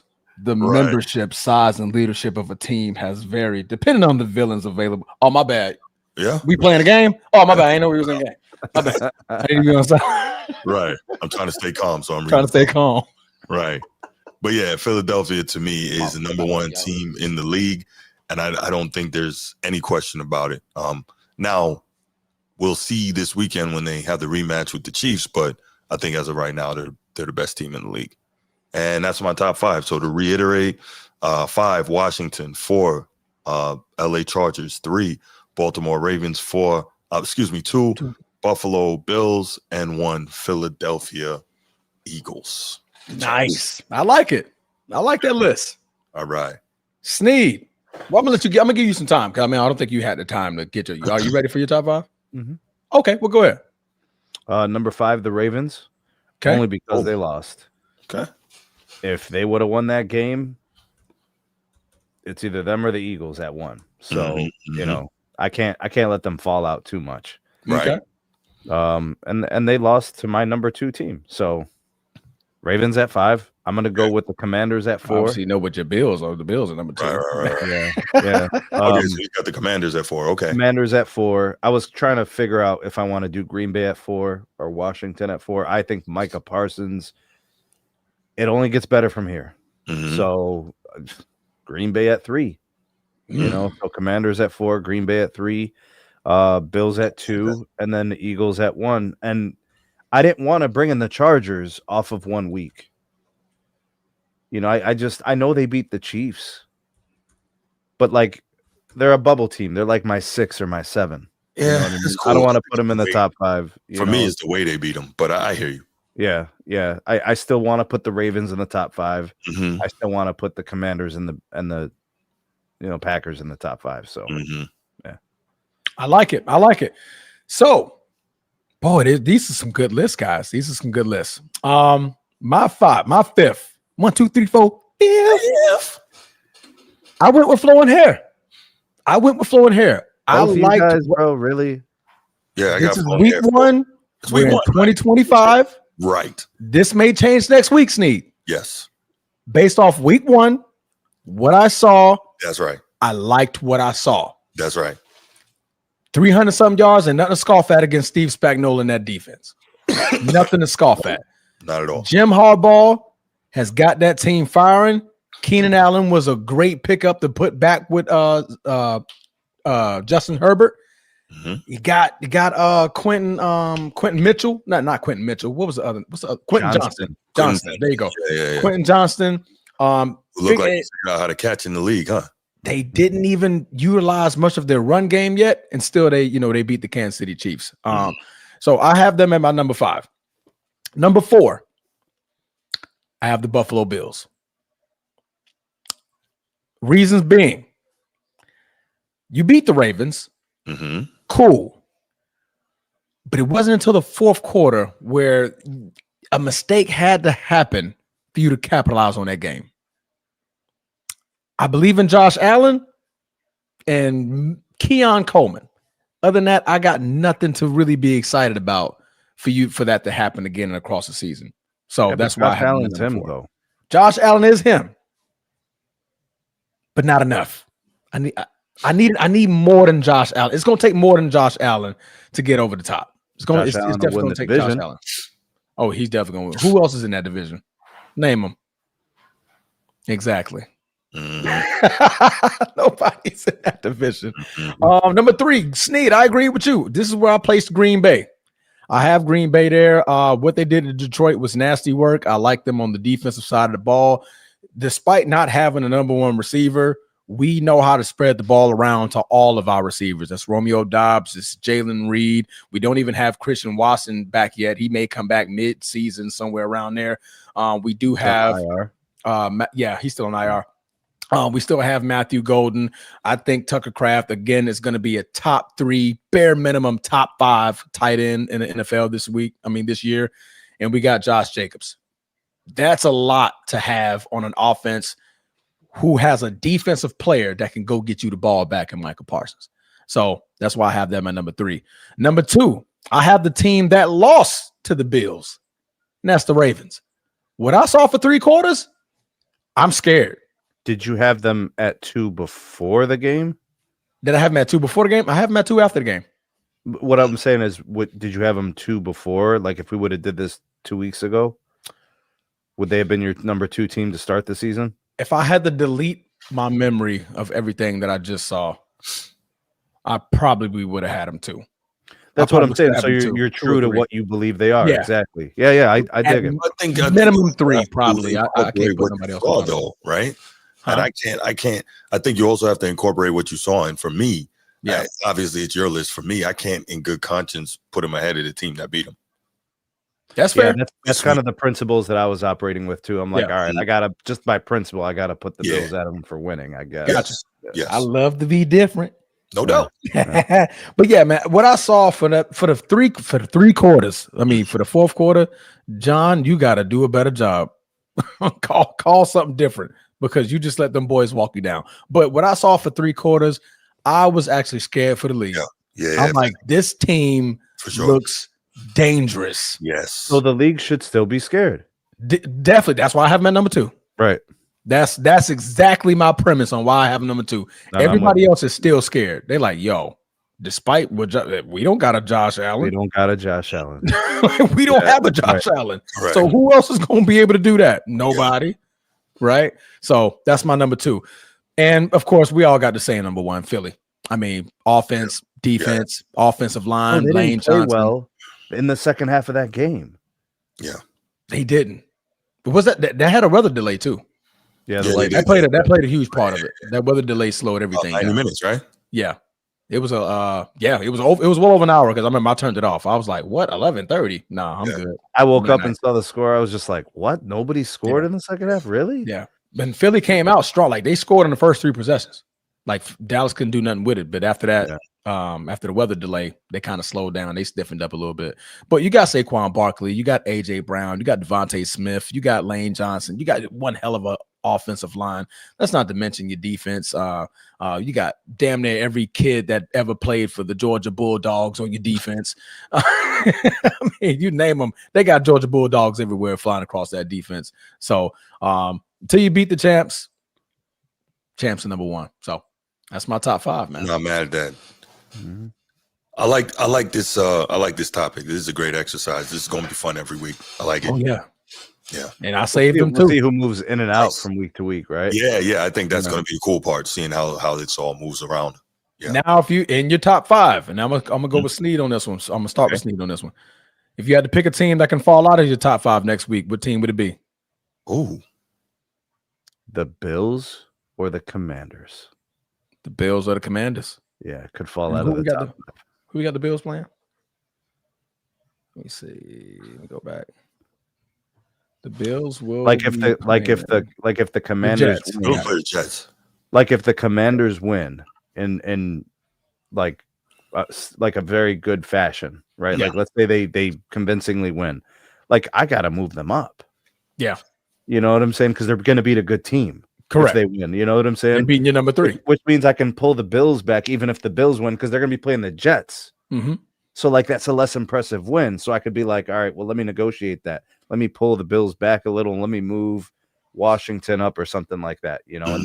And you know, if the Ravens come out and do what they did to the Bills but don't choke it, like let's say they beat the Browns by like 20 points or something, then I'm like, okay, so the Ravens are who we thought they were. Let me get them back in the top 3. I could start moving these guys around. But a loss for the Commanders probably takes them out of the top 5, right? And I guess if the Bills lose, I mean that's just ridiculous. But if they lose, I don't think so. I think we saw the Jets being better than we thought right away. So even if they lose, like for me, they would drop maybe to the bottom of the top 5. The team that drops out for me, if it's the Chargers. If they lose, it's flowing. You're taking the Chargers Absolutely. out. Yeah, right. Flowing in for sure. I'm a hardball guy, you know that, but yeah, it would be the Chargers. You were on the Jets, and you were talking about how they played the Pittsburgh Steelers. How much of that game do you think was just because Justin Fields was playing a team that let him go? Wow. Do you think that fire is still going to be there to try to battle a guy who he just saw hawk down the Ravens? I think Justin Fields has a new lease on life, and he's going to go out and he's going to compete. He knows he's the guy, and I think he believes that he can still be a quality starting quarterback in this league. Did he ever feel good in Chicago, Bruce? Hell no. No, we saw flashes, but no. Right. And I said, boy was running for his life in Chicago. Like weather is not an issue. Obviously, he can play in the cold. That's not a problem. The physical tools, not an issue. I think they held him out the final game of his final year in Chicago. He was about to break Lamar Jackson's single-season quarterback rushing record. So the physical tools are there. We know he can throw lasers. It's just something. Well, we know what it might. I don't like that about the NFL. Eberflus. I don't like that about the NFL. They hold guys out to keep them from getting monetary milestones. Yeah, that's not cool at all. I don't like that, bro. Yeah, incentive-based stuff. Yeah. Yeah. No, that's true. Right. Think about it. Justin Fields has never played for a team not in the cold. Ohio State, cold. Chicago, cold. Yeah. New York Jets, cold. And you Where know I'm what's at now? crazy? Pittsburgh, cold. You know what's crazy about that? He's from Georgia. He's from Georgia. Damn. But he was recruited to Ohio State, so he played. He started out at Georgia, if I'm not mistaken. He transferred to Ohio State, right? Was he a transfer? I believe so. Was that when the portal first started? I think he played before the portal. maybe. Because remember, back in the day, you had to sit out a year. Yeah. So who would have been the quarterback prior to that? Would that have been the other big cat? Cordell Jones? Was it Cordell Jones? Or was that way before Justin Fields? That was way before that. Yeah. Okay, so he got a hardship waiver from the NCAA. So that's why he was able to go to Ohio State and play right away without Oh, he didn't even have to sit out the year. No. Okay. Remember they used to make players do that when they the red shirt. Yeah. Yeah. Yep. So he got a waiver. That's cool. Okay. Bruce, who was going to be? Is the Commanders your pick? No, it's the Chargers. Oh, I'm sorry. You said the Chargers. Yeah, flowing hair. Chargers. I like it, man. Flowing hair. Everybody's picking flowing hair. Yeah, he's gonna play. He's gonna play Zeus in the next movie, bro. For real. That doesn't mean that they can't get back in there as the weeks progress. It's just for this week that could be the team that drops out. I like it. Yeah, I like it. Do you like it? I live it. Man, I got this saved on the wrong freaking thing too. I'm messing up a whole set. What program do you use? What do you use? I put it in my notes for now, but I clicked on the wrong note. Oh, okay. When I was jotting them down. Got to get some AI to just automate this for us. I know, right? I'm pretty sure it's something like that exists too. Right. What the hell is G? G probably know exactly what it is too. All right. G had to take care of some military business. Yeah, no, all good. Yeah. All right, do you want to open up the phone lines for this one? We can move on to the final topic. You know what? Let's take 2 calls. Okay. Yeah, let's take 2 calls on this. 5-minute limit. We're not gonna do this all night. We're gonna take 2 calls. 904-219-8264. 904-219-8264. We'd love to hear you guys' top 5s based off of what we saw week 1. Let's go. Let go. Give us your top 5 too. Who you think your top 5 is? I know Bruce gonna call in. Probably. Yeah, I like this exercise. This is going to be good. It's going to be. Sometimes you got to think. Like about week 1 is easy. You know, think about the quality wins. Say it. No, like go against Nate. We couldn't hear you. If like the teams that get the quality wins for the week, like let's say they're on the bubble, right? They're like your 6 or your 7. Yeah, they get a quality in. You got to try to squeeze them in now, right? Like they beat a good team. Absolutely. You know? That's why I was looking because I was like, it was either the Chargers or the Commanders, but I was like, I like the Chargers win better than the Commanders. Transformer are so easy. You're just like, I can't take anybody seriously in the NFC South except the Bucs. You know, so I'm not looking at the rest of that division. No, the NFC North, you know, it's kind of the Packers right now, the way it's looking until the Lions kind of get back into their groove. Mm-hmm. You know, the NFC West. I mean, who you taking seriously if Brock Purdy ain't playing? Yeah, nobody. You know, I mean the Rams. And then it's like I'll take the Rams seriously. The Commanders. You know, it's like some things are so obvious, but it's like we got to see how they play, and if they get quality wins, we start moving them around. Yeah, right. What up, Bruce? Hey, what's going on? My top 5. How you feeling? First of all, how you doing? Transformer, Jim tip of the day. Transformer. Jim tip of the day. Off the top of my dome, form is everything. Just because you're swinging around a weight like it's all crazy and it's heavy, don't mean you're activating the muscle that you need to be working. So remember, form is everything. Posture is everything. I got a gym tip for you, bro. What is that? Don't eat egg salad before you go to the gym. I'm a big fan of egg salad, so that's crazy. I like egg salad a lot. Okay. It's not like he spoke that from experience. Yeah. Don't eat egg salad before you go to the gym. I'm not going to the squat rack. That's all I gotta say, bro. You gonna work out with a full stomach, Steve? I can't do that. Yeah. No, I need like 2-3 hours after I eat before I could lift, bro. I need lots of time. I can't have no food in my system before I work out. If you eat half a peanut butter and jelly sandwich right before you about 30 minutes before you work out. It's a quick energy boost. They used to tell us to do that before the PT test in the Army. Yeah. They used to tell us that. I eat a whole steak, and in an hour, I'm in the gym. Well, yeah, you're different. Bro, I can eat. As long as it's been an hour, I give it an hour to like start digesting. Yeah. Other than that, bro, I'm in the gym, bro. You wild. Okay. I don't like waiting. Oh, my top 5. Yeah, I got top 5. Ravens 5. I got Ravens 5. Okay. Green Bay, Flowing Hair 4. Okay. Green Bay 3. Okay. Green Bay 3 isn't 3 of us. No, I got Philly. Then I got Buffalo 1. Wow. I got Buffalo 1. Yeah. Was it because the way they beat the Ravens? Yeah, they did the damn thing, man. They fought. That's They fought out on their sword, man. Even though we had all the chances in the world, interception drops, fumble, Kyle Hamilton made one guy fumble. We didn't get that one. Got tip balls going in the end zone. Guys catch tip balls. So much love. The football gods was on Buffalo's side and not on ours. So I got them number 1.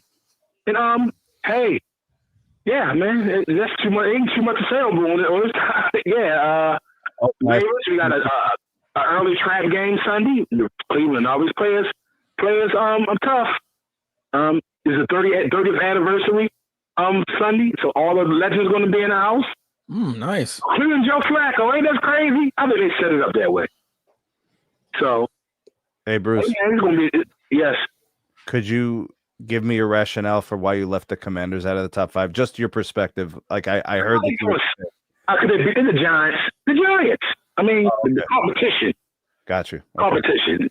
They're just like in college football, the power ranking. You know what I mean? So what they did last year, getting to the NFC Championship game, you don't give that any credence. Oh yeah, give us credence, but I'm just saying they played the Giants, bro.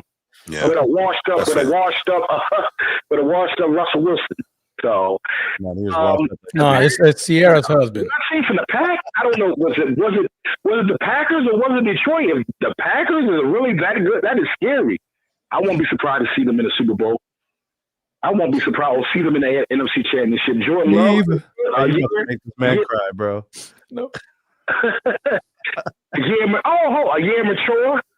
Jordan Love a year wiser, and he looked like it.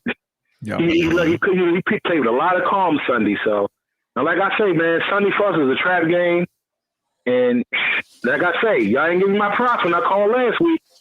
When I said we was gonna lose by a field goal. You said a mistake and or field goal, and both of them happened. The mistake was the fumble. The field goal was how it ended. It's like, damn.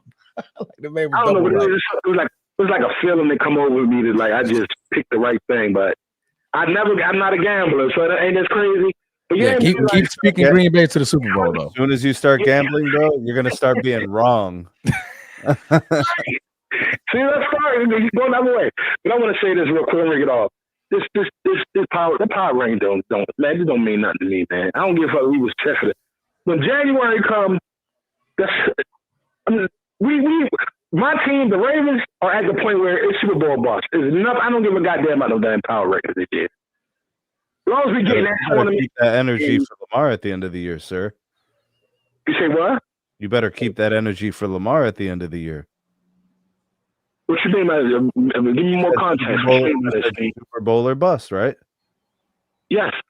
And we've heard all the great things you've had to say about Lamar, so we're gonna put that on him, right? We're gonna put that requirement. We're gonna no. It's a team sport, bro. It's team sport. I'm not even gonna put it all on him, but he's 60% of it. Bro, you are confirming exactly what Bruce said last week. What am I confirming, Mr. Sneed? We're moving the goalpost for Lamar. We need to put some accountability on him too, though. We put accountability on him, but the Ravens is a team sport, brother. Well, I say you got 60% of the blame. Somebody got to get some of the brunt of the blame. So you charging Lamar for what happened Sunday then? The defense and the cornerback. No, not necessarily. I'm speaking to the rest of the season and the playoffs, right? That's what the conversation was. Mm-hmm. Yeah. Oh, got you. I'm a whole. Listen, you already say I'm biased. I'm gonna be objective. We're gonna show out. It's like, listen, man. We all seen what happened in Buffalo in the divisional last January. I'm not going to get into that because we'll be here all night. I know that Brady will get up off here. Man, go ahead, man. I might say something for the next topic if y'all open the lines up. But yeah, I got Baltimore 5, Florida Hair 4, Green Bay 3, Philly, Buffalo. That's my 5. All right, man. Boys, I'm gonna hit y'all back. All right, appreciate All it. right, All right. Man, the Green Bay three in a Not row. like it. Once we put it back on Lamar, he ain't like it. I don't need to say it. And then he's like, "Oh, I see what you're doing." He's saying, "I'm the one who's hating." Oh, come on, but let's just keep the energy focused, though. Can't. You forget Bruce lives in Baltimore. He got to go They can't outside. say nothing negative. Yeah, they can talk about John. They can't talk about Lamar smoke for the team, but you ain't got smoke for the quarterback. because Baltimore's ride or die for Lamar. Facts. It's ride or die. Facts. Literally. Right. Literally. All right. Let's go ahead and get to this last topic, and we'll get up out of here and wrap the show. All right. KD and the Rockets. So we're gonna switch over, do a little bit of NBA here. Wanted to give you guys that little bit of teaser for those who want to talk NBA. And actually, we were trying to have a guest join us on this topic tonight, but we couldn't make that happen. So hopefully, we will have said guest soon, and I'm sure y'all will enjoy it when it happens. Why you look like that? Why you look like that, Travis? Nothing, bro. I'm just looking. I look, man. It's like 11 at night. I'm tired. My eye drooping. You know what I mean? I know what's happening here. I know. Steve, you stupid. All right, you will never find. Y'all need help. But bro, we got to chat. Don't worry about it. We'll be back, bro.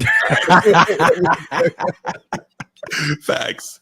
But yeah, so we're going to talk a little NBA here. So Kevin Durant was probably the biggest piece to move during the NBA offseason. And we see him. He ends up leaving Phoenix, getting traded from Phoenix, and arriving at the Houston Rockets, which in my estimation makes Houston a legitimate contender for winning the West next season. I mean, even with the level of youth that they had and lacking that elite scorer, and this is just, this to me, it just shows how great of a coach that Ime Udoka is. Houston was second seed in the West, and the West was hell this past season, as it usually is. But Kevin Durant is now a Rocket. And so I guess the question here, and I'll start off with you, Sneed, is what do you think the ceiling for the Rockets is this year? I mean, obviously, we know they're well coached. We know they will defend. And now they got that guy they can count on to get a bucket in those tough spots. So thoughts? Ceiling's probably the Western Conference Finals. Really? An appearance to the Western Conference Finals. I don't think they win the Western Conference Finals. Because I don't think these Rockets are built like the 17-18 Warriors. And that was the last time we saw KD work as a championship piece. Right. Like, we haven't seen him as a championship piece since that point. True. And think about what that team had. It had a really good defense. It had two of the league's all-time three-point shooters, prolific three-point shooters. Yeah. And they just added him. Like, these Rockets aren't really that. No. Golden State was picking poison. Right. This is a nice team. They have a good coach. They have really capable defensive talents. I think Alfred Sengun is a really good player. I like him a lot. Yeah, so that dynamic between him and KD working together, I still want to see Amen Thompson kind of develop. I don't want to see him regress offensively. I don't want to see him become an infinitesimal piece offensively, because they're better if he can contribute offensively. Defensively, he's fantastic. And Fred VanVleet, he's a good offensive player. So I don't want these guys becoming like so secondary that they're not even really designed within the offense. So I kind of want to see Kevin Durant built as a fabric within the offense, not an ancillary piece where they're like, hey, get a bucket. Well, I think that's what they're going to use him for. Yeah. Right, but I want it to be part of the offense. I don't want him to be like, remember in Golden State, they'd run the offense and then like they would just give the offense a break and tell KD to get a bucket. Right. I get you. It was like a separate entity within the offense, like a subset. Okay. I want to see KD being a piece of the offense built into the flow of where the ball goes, as opposed to we're going to give you space, just go ahead and operate, because he's 37. So the ability to just score in the open, like creating space and all that, that's not going to help the Rockets as much as people think it is. Mm-hmm. So I don't know. I Western Conference Finals ceiling. Mm-hmm. I think most likely they at least win the second round, right? Like that's the most likely scenario. Win the second round, get to the Western Conference Finals. I just don't think they could beat Denver, and I don't think they could beat the Thunder because I think those teams are a little bit more complete. Huh. I forgot about the Thunder. I don't know how I did that. Yeah, you did? I did. They got the MVP. They got one of the best rising stars in J-Dub. Right. They got these guys, bro. Yeah. The league's best defense. Bet, Edward, I got you. So I'll just say this and then I'll turn it over to Transformer. I think the ceiling is probably NBA Finals, not Western Conference Finals appearance, because I'm just like, to me, when you did what you did last year without a go-to guy, and now you have that, I think it takes you, obviously, health, notwithstanding. First round, Bruce. Right, but do you know why they lost in the first round? They couldn't score. Because in Game 7 they couldn't get a basket. They would have. Let's just say they had Kevin Durant last year. They beat the Warriors in the first round. They didn't who knows what happens in the second round, huh? They didn't go 7 games. Yeah, they went 7. They went like 6. Was it 6? I thought it was 7. They didn't go 7. I thought it was. They 7. got him out of there quick. 5 or 6. NBA first round playoffs. Was that 2025 or 2024? Just last year. 25. Yeah, I really thought that. Let's see. Yeah, Warriors win 4-3. Golden State upset Houston in a 7-game series. I thought it was 6. Yeah, they took them 7. Okay. That's All what right, I'm saying. my bad, Bruce. Go on. Yeah, my bad. and so that's what I'm saying. Like, if they had what's my man's name? Was it Jalen? Jalen Green. They did force Game 7. You're right, bro. They did force Game 7, right? Yeah, and yeah. so if they could have got a bucket, they win that game and go on to the second round, and who knows, right? Jalen Green didn't help. Right, exactly. He had one good game in that whole series, No, and so I think he had an egg salad before the game. maybe he did something. He did say he had an egg salad. Yeah, that's wild. He had an egg salad. Yo, that one came back to haunt me. I know, right? But no, I think that I think KD is definitely going to be a difference maker. And the good thing is he is a guy that we know can play within a system. So it's not like they got to just stand around and watch. And you mentioned Amin Thompson. I think that I want to believe that as young as he is, it can only help him being with KD, working out with KD, practicing with KD, and seeing, what KD is doing and trying to emulate that. I think that can only help his game. And being that they don't necessarily play similar positions or similar styles, they'll be in different places on the floor, and that will still allow him to flourish while KD does his thing as well. So I think it's a good fit. You mentioned you don't think they can beat Denver, and I think that's a really good matchup because I think Sengun would force Jokic to defend a little more than he wants to, and I think that becomes problematic, right? Because you have to have Aaron Gordon defending Kevin Durant, right? I don't think you're going to put Aaron Gordon on Sengun because Michael Porter Jr. is gone. So I think you have to have Aaron Gordon on Kevin Durant. Cam Johnson gives you a little bit of optionality defensively. Okay. A little bit. I mean, you have some things you can kind of do. Yeah. And Bruce Brown coming back is huge. That's right. I'm about to say, I think they'll insert Bruce Brown in a lot of those situations too. Great point. But yeah, I think the big part is if you can make Jokic work a little bit on defense with Sengun, maybe that takes away a little bit of his offense. And Denver still, the way they want Jokic to play ball, the triple-double hero ball, I don't think they're going to win another chip that way. But you got to think, they got Valanciunas now too at the 5. Yeah, but that's for so Jokic is going to be playing 4. Okay. No, Valanciunas is going to be the bench. He's going to come into. He's coming off the bench. Oh, he's going to. Yeah, it's going to be for relief. Okay. Yeah. Okay. There you go. I think if he comes in and plays 15 minutes a game, the Nuggets will be thrilled. Yeah. No, so I think that I definitely think like the Rockets' ceiling is the NBA Finals. But Transformer, go ahead, man. No, man. I agree with Snead on this one. I think the Western Conference Finals is going to be the ceiling. I don't see them getting past the Thunder. The Thunder right now, they're a juggernaut. As far as from a matchup standpoint, Nuggets, Transformer. huh? What do you think about the Nuggets matchup? Nuggets, I think that could be an interesting series. I think they could be. I really So you think kinda that could see be like an how interesting Bruce is series. saying. Yeah, I see that definitely going 7. With Denver's pieces that they added, and they got Cameron Johnson and Valanciunas can come off and give you, 10 to 15 quality minutes, like you were saying. I think it definitely challenges the Thunder. But I could. There's a scenario where I can see Houston pulling that one off and be like, man, it was a tough game 7, and KD in the fourth quarter just couldn't miss a basket, right? Jokic could be gassed by game 7, right? Just trying to force too dang much, playing against Sengun in case Valanciunas does get benched, because he can't keep up. He can't keep sliding and running all over the court with Sengun. Jokic getting tired. So that's also in the forefront of my mind as well. Jamal Murray's health is always a question mark when it comes to the playoffs. One more thing, Transformer. Rockets added Dorian Finney-Smith, and then they obviously still have Jabari Smith. So they have a deep They got team. some deep wings. Yeah.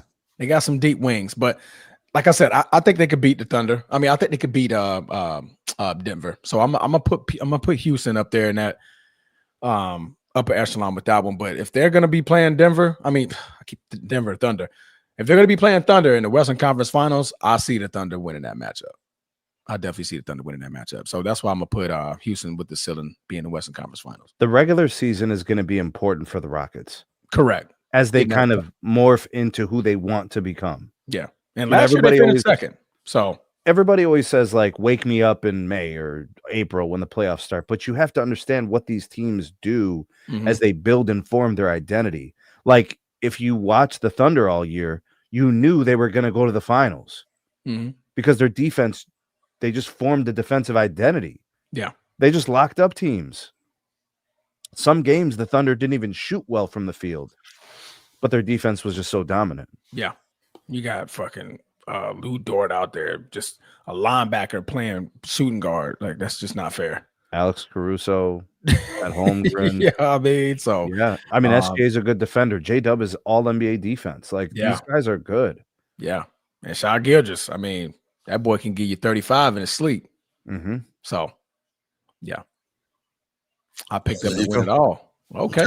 All right. Houston to win it all? Okay. Jeez, they were just a KD. I think now, this would do something for. She picked the Thunder. I think she's talking about the Thunder. Oh, okay. I'm about to say this would definitely do something for KD's legacy if he is the missing piece and they get all the way and win it all. He needs that. Yeah. Well, because think about it, they were a team that got bounced in the first round last year. Correct. So if he comes in and they start competing in the finals, and then they're like they win it or something, like that'd definitely be a KD achievement. I think Ime Udoka, and Udoka KD look like legends. Yeah, Hey, Transformer. You know I gotta do it, right? Do what? You know I gotta say something, right? Not he who shall not be named. Why would he even be mentioned in this? Look at that smirk, bro. That's sick. I'll tell you why. Because if KD goes to the Rockets via trade, not a super team, goes there, lifts them, and wins a chip, his chip is worth more than every one of he who shall not be named championships combined. How?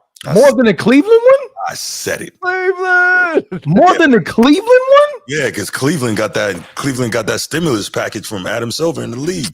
Stop it, bros. They had 3 chances. Moving right along. They were up 3-1. So a stimulus package. He tried to do a hit and run. Do you see that, Transformer? Look, he's trying to move on, bro. Look. 3-1. 3-1, Bruce. Yeah. That's worth more? Yes. Wow. That's all. 73-9 Warriors team. Yes. Down 3-1. Yes. LeBron, Kyrie, Kevin Love hawked them down. Yes. Wow. Moving right along. Thank you, Tony. I'm not even a Browns boy. I can't even agree with you with that one. It's all good, That's Coach. tough. You don't have to. That's tough, You bro. don't have to. You don't have to. That's cool. Records going 3 times platinum. You know what? I was wrong when I said all of them. There's only one of his chips I even remotely respect, and that's the one against the Thunder. Not the Thunder. Yeah, the Thunder. That's the only one I even remotely respect. But that was still that super team BS. But yeah. Damn, that's crazy work. Yeah, I like how you pause. I like how you threw that in there. I almost said slid. That was gonna be crazy. But threw that one in there. I like how you slid that one in. Whoa, I probably would have logged off. I think I probably would. Oh, you would have froze like you did earlier. I think I would have froze. Right. The non-blinking freeze. I promise. I thought Sneed was highly interested in what we had to say. I thought so too until I noticed he didn't blink. I was 90 seconds. I was trapped in time, bro. Thanos had the time stone. Oh my gosh. All right, y'all know the number, man. We'll take 2 calls before we get out of here for the night.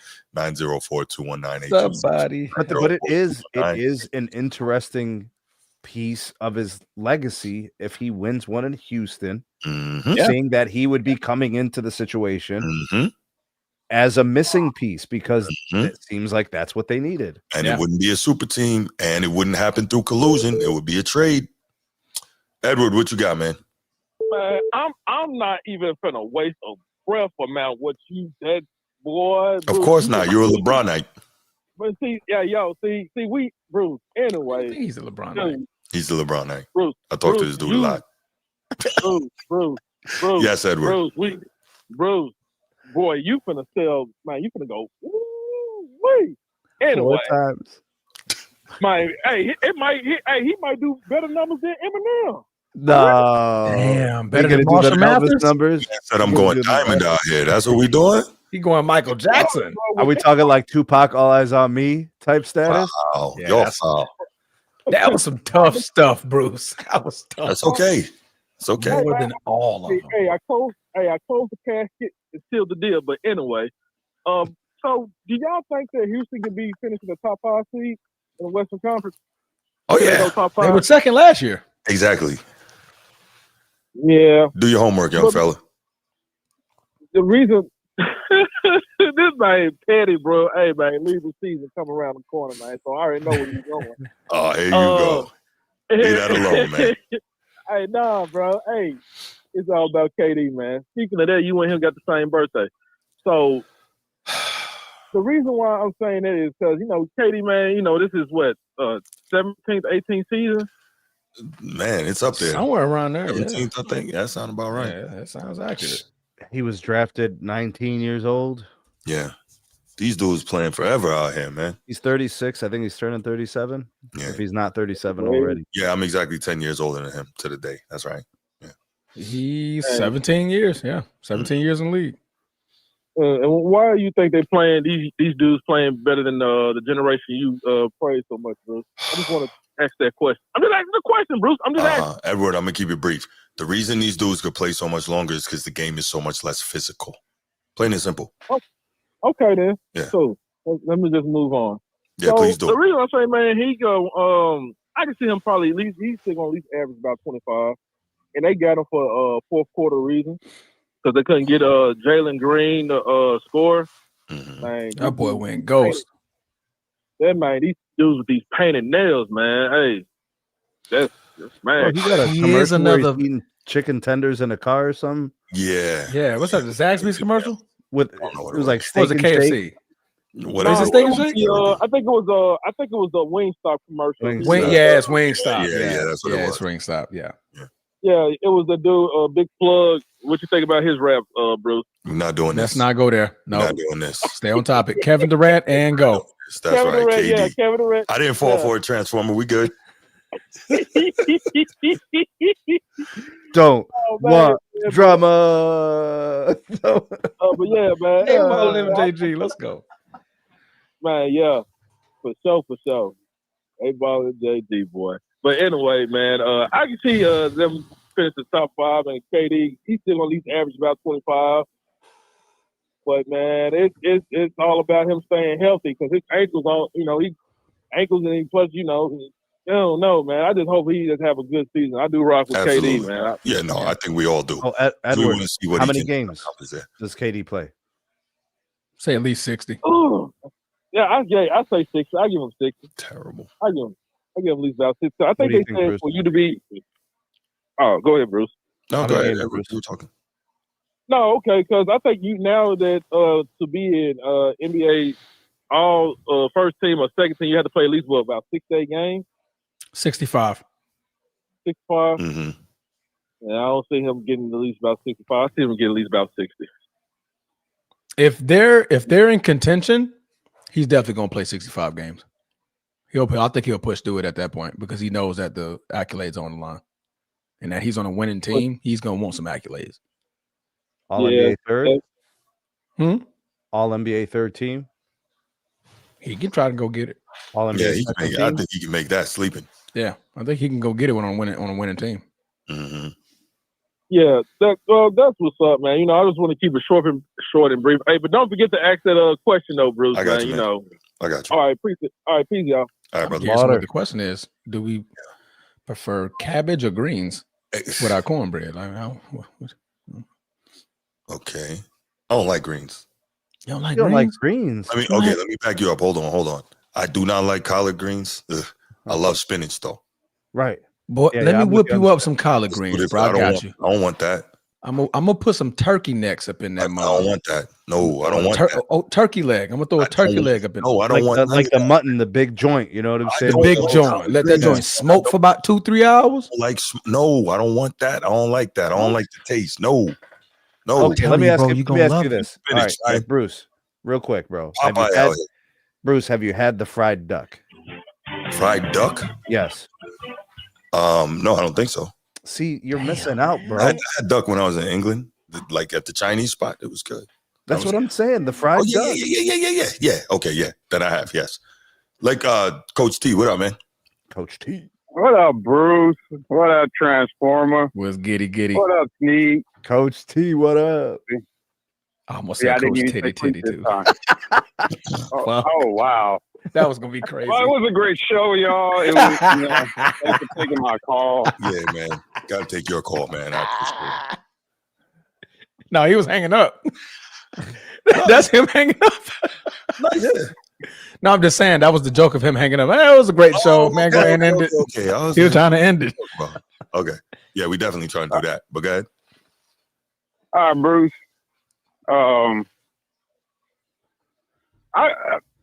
Everybody know that I'm not a LeBron supporter, but I can't rock with you on that comment though. You don't have to. It's all good.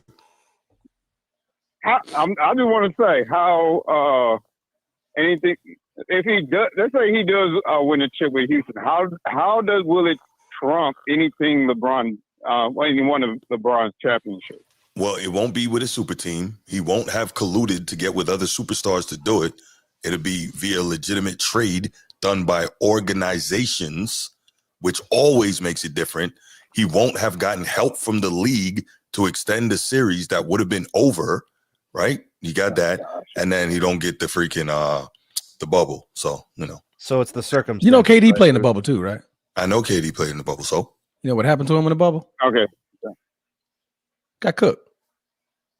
He got cooked. So that's where I am on that, Coach T. That's why I feel deep fried. He got turkey necked. Well, he got ducked, fried duck. Fried duck. But you have a right to feel how you feel, but you already know how I look at it. They were super team versus super team, so it kind of evened itself out. So, like Transformer said, it will never trump the 7-3 and 9 coming back from 3-1, regardless of the circumstances. I don't respect that. It can't take that. Game. They come back in Miami against San Antonio after they beat them the year before. That was a good one. I don't see how what he did with Trump. That they took the last two games. We'll come back in Miami. You talking about? Say that again. We'll come back in Miami. I don't get it. When they down 2-1? San Antonio. Miami was down 2-1. Wait, they were down to 2-1 is now a comeback? Wait, hold on. no, they were down Hold the on, let last. Coach T talk. They closed it out with the last two. After Ray Allen hit that shot, the one we always condemn LeBron on, saying he saved him, He and did then they save closed him. it out the next game. Okay. 3-2. Then they closed it out the next game. Mm-hmm. Well, for me, none of those Miami chips hold anything for me. Bruce, you can say that you would give him more props of KD winning in Houston than the ones he did when he came to Steph. That too. That's a more legitimate argument, but I don't think it'll. And he's also at a more advanced age, so it would be more 37. impressive. I don't even try. It'll be 37 if he would win it. How old was LeBron when he won it in the bubble? 36? Well, 30 5 years ago. So LeBron is what, turning 41? So about 36. I think he was like 35, 36. Yeah. I'm not even going to start that argument about the head over the bubble because Would AD be the best player on this team? Clearly. I'll probably give it to Sengun. Yeah, Sengun and argue for that one. Yeah. Because AD was clearly the better player. Oh, the Lakers in 2020. Got Sengun. Yeah. And then Mr. Thompson, you don't know how he's gonna step up playing besides KD now. I don't know. That one's tough. And then and also if they do win it and Sengun gets MVP, are you still putting Kevin Durant over all of LeBron's? Because he wasn't the guy. Yes. Sometimes people get MVPs and that's not necessarily like the end all be all, right? Like when Jaylen Brown got MVP, Tatum could have got it that series too. So MVP is if Sengun clearly won it, like you're like, yeah, this was Sengun's final. I can't imagine Sengun clearly winning the MVP in the finals with KD on that team. Because you know that for them to win the finals, KD would be offensively. He's got to be. He's got to be the Reaper, the Durantula, the Wade, or whatever. Yeah. And they normally give it to the vet anyway, unless he clearly falls off. Yeah. I'm just saying, man. Sengun give you about 20. Oh, unless your name is Andre Iguodala. Right. And you hold LeBron to 36 points a game. That's disingenuous. Don't do that. Don't do that. That's really disingenuous. You hold them to 36 points. You know better, Transformer. All right. Go ahead, Coach T. I'm not going to take the bait. But I think, if you do it, I think it will help his legacy. It won't erase him winning the two with Golden State, but I think it'll give him some legitimacy because it'll say, okay, Curry won one, without him because he was getting castrized for that too, and then KD I think will save his face if he does, but it's not going to trump. It's not going to trump what LeBron did. Yeah, I agree. It's 3-1. And that's coming from a non-Bron supporter. You got to be, Yeah. But I'm not gonna say nothing outrageous like tipping Kerry Jordan and shit like that. Like other.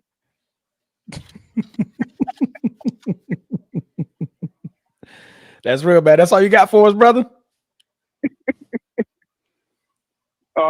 Pretty much. I was gonna keep it brief because it's late. Y'all need to get some rest. Y'all been on the pod every day. Damn. That's a lot, bro. Every day. Yeah. Sure, we was Sunday, Monday, Tuesday, Wednesday. Yeah. This is the 4th day in a row. Yeah. I'm missing. You got to rest on the day of the Sabbath, bro. You got to take one day. I know, right? Man, we got a couple days practice last night. I got done practice last night. Got to the crib, showered, didn't even eat. I just hit the bed. I was so fucking tired. I'm like, maybe I'm starting to get too old for this shit.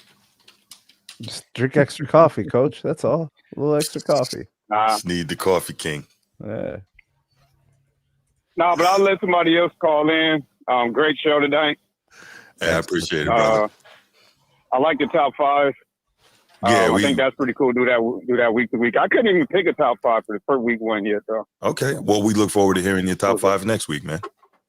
Make sure you call in and give us that. For sure. All right, no doubt. Let me go ahead and take this, man. We got Bruce on the line.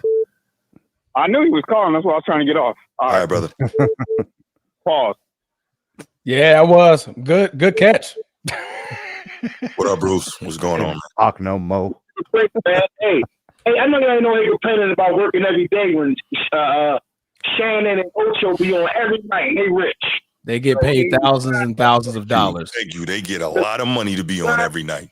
The grind don't stop. The money don't quit.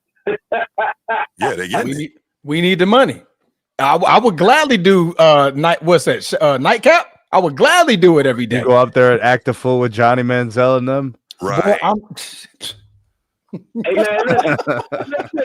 Real quick, I'm gonna say this.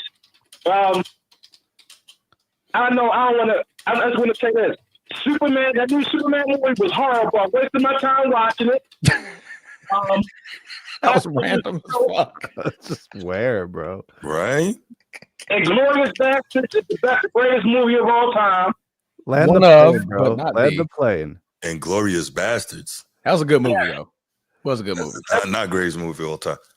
And Trader was better than that, but go ahead. Crawford and Canelo started it. Yes. Yes. We'll talk. I'm trying to get a boxing show set up before that. So Okay. if I get it going, I'll let you know. Houston is loaded from 1 to 10. It's championship or bust this year. There's no excuses. They got every piece you can imagine. Wait, hold on. Bruce. What team? KD and the Rockets, man. It's championship or bust, really? Yes. They got every piece you need to win a championship. They got a young stud center. They got a young stud power forward. They got a young stud small forward. They got a championship veteran point guard, and they got KD. And we didn't even go to the bench. He got a point. And on top of that, we got a great young coach. Everything is lined up for them to win it this year, bro. They're still in the championship, not no. All right, so I mean this is important because that statement needs to be addressed. The Houston Rockets have the 5th betting odds favorites. They are the 5th. Let me ask you this: how often does the odds even play a part in the team that won that year? Every year. Okay. OKC had the odds last year? Yeah. Okay, cool. But my odds, when I'm seeing the odd test from 1 to 10, real quick, I'm ready to get off. I know your first one, get your rest. Real quick, if you can, run off that top 10, that 10 first 10, and I'm gone. And any team that can match up with them, come holler at. The Thunder. What's that starting 5 in their bench? The Thunder? Yeah, no. Houston. Oh, they're starting 5 in their bench. Let's see. Their starting 5 is Fred VanVleet. Yep. Kevin Durant. Yeah. Alfred Sengun. And they're probably gonna do Amin Thompson and Jabari Smith. Jabari, so there's your 5. And then off the bench you have Dorian Finney-Smith. Jabari probably come off the bench though. He's guaranteed going to be logging minutes, like legitimate minutes. It's not going to be like what you saw in LA. He's there to play. Okay, what's the bench? You got Steven Adams. I think Jabari Smith is going to come off the bench because I think Reed so you got Shepherd. DFS starting? No, Jabari Smith starting, man. He showed you a stud. They just paid Jabari Smith. You can't put Thompson, KD, and Jabari on the floor at the same time. What do you mean? Thompson's a guard. But then where you going to put Fred VanVleet, Amin Thompson, Alfred Sengun. You're going to put Thompson at the 2? You have to. He's a shooting guard. Thompson is a 3. He's a shooter. He can switch. Without Jalen Green, he's going to be a shooting guard. Okay. He's a tweener. Is Reed Shepherd still there? Yes. Yeah, he's coming off the bench though. Yeah, Shepherd's bench. Okay. All right.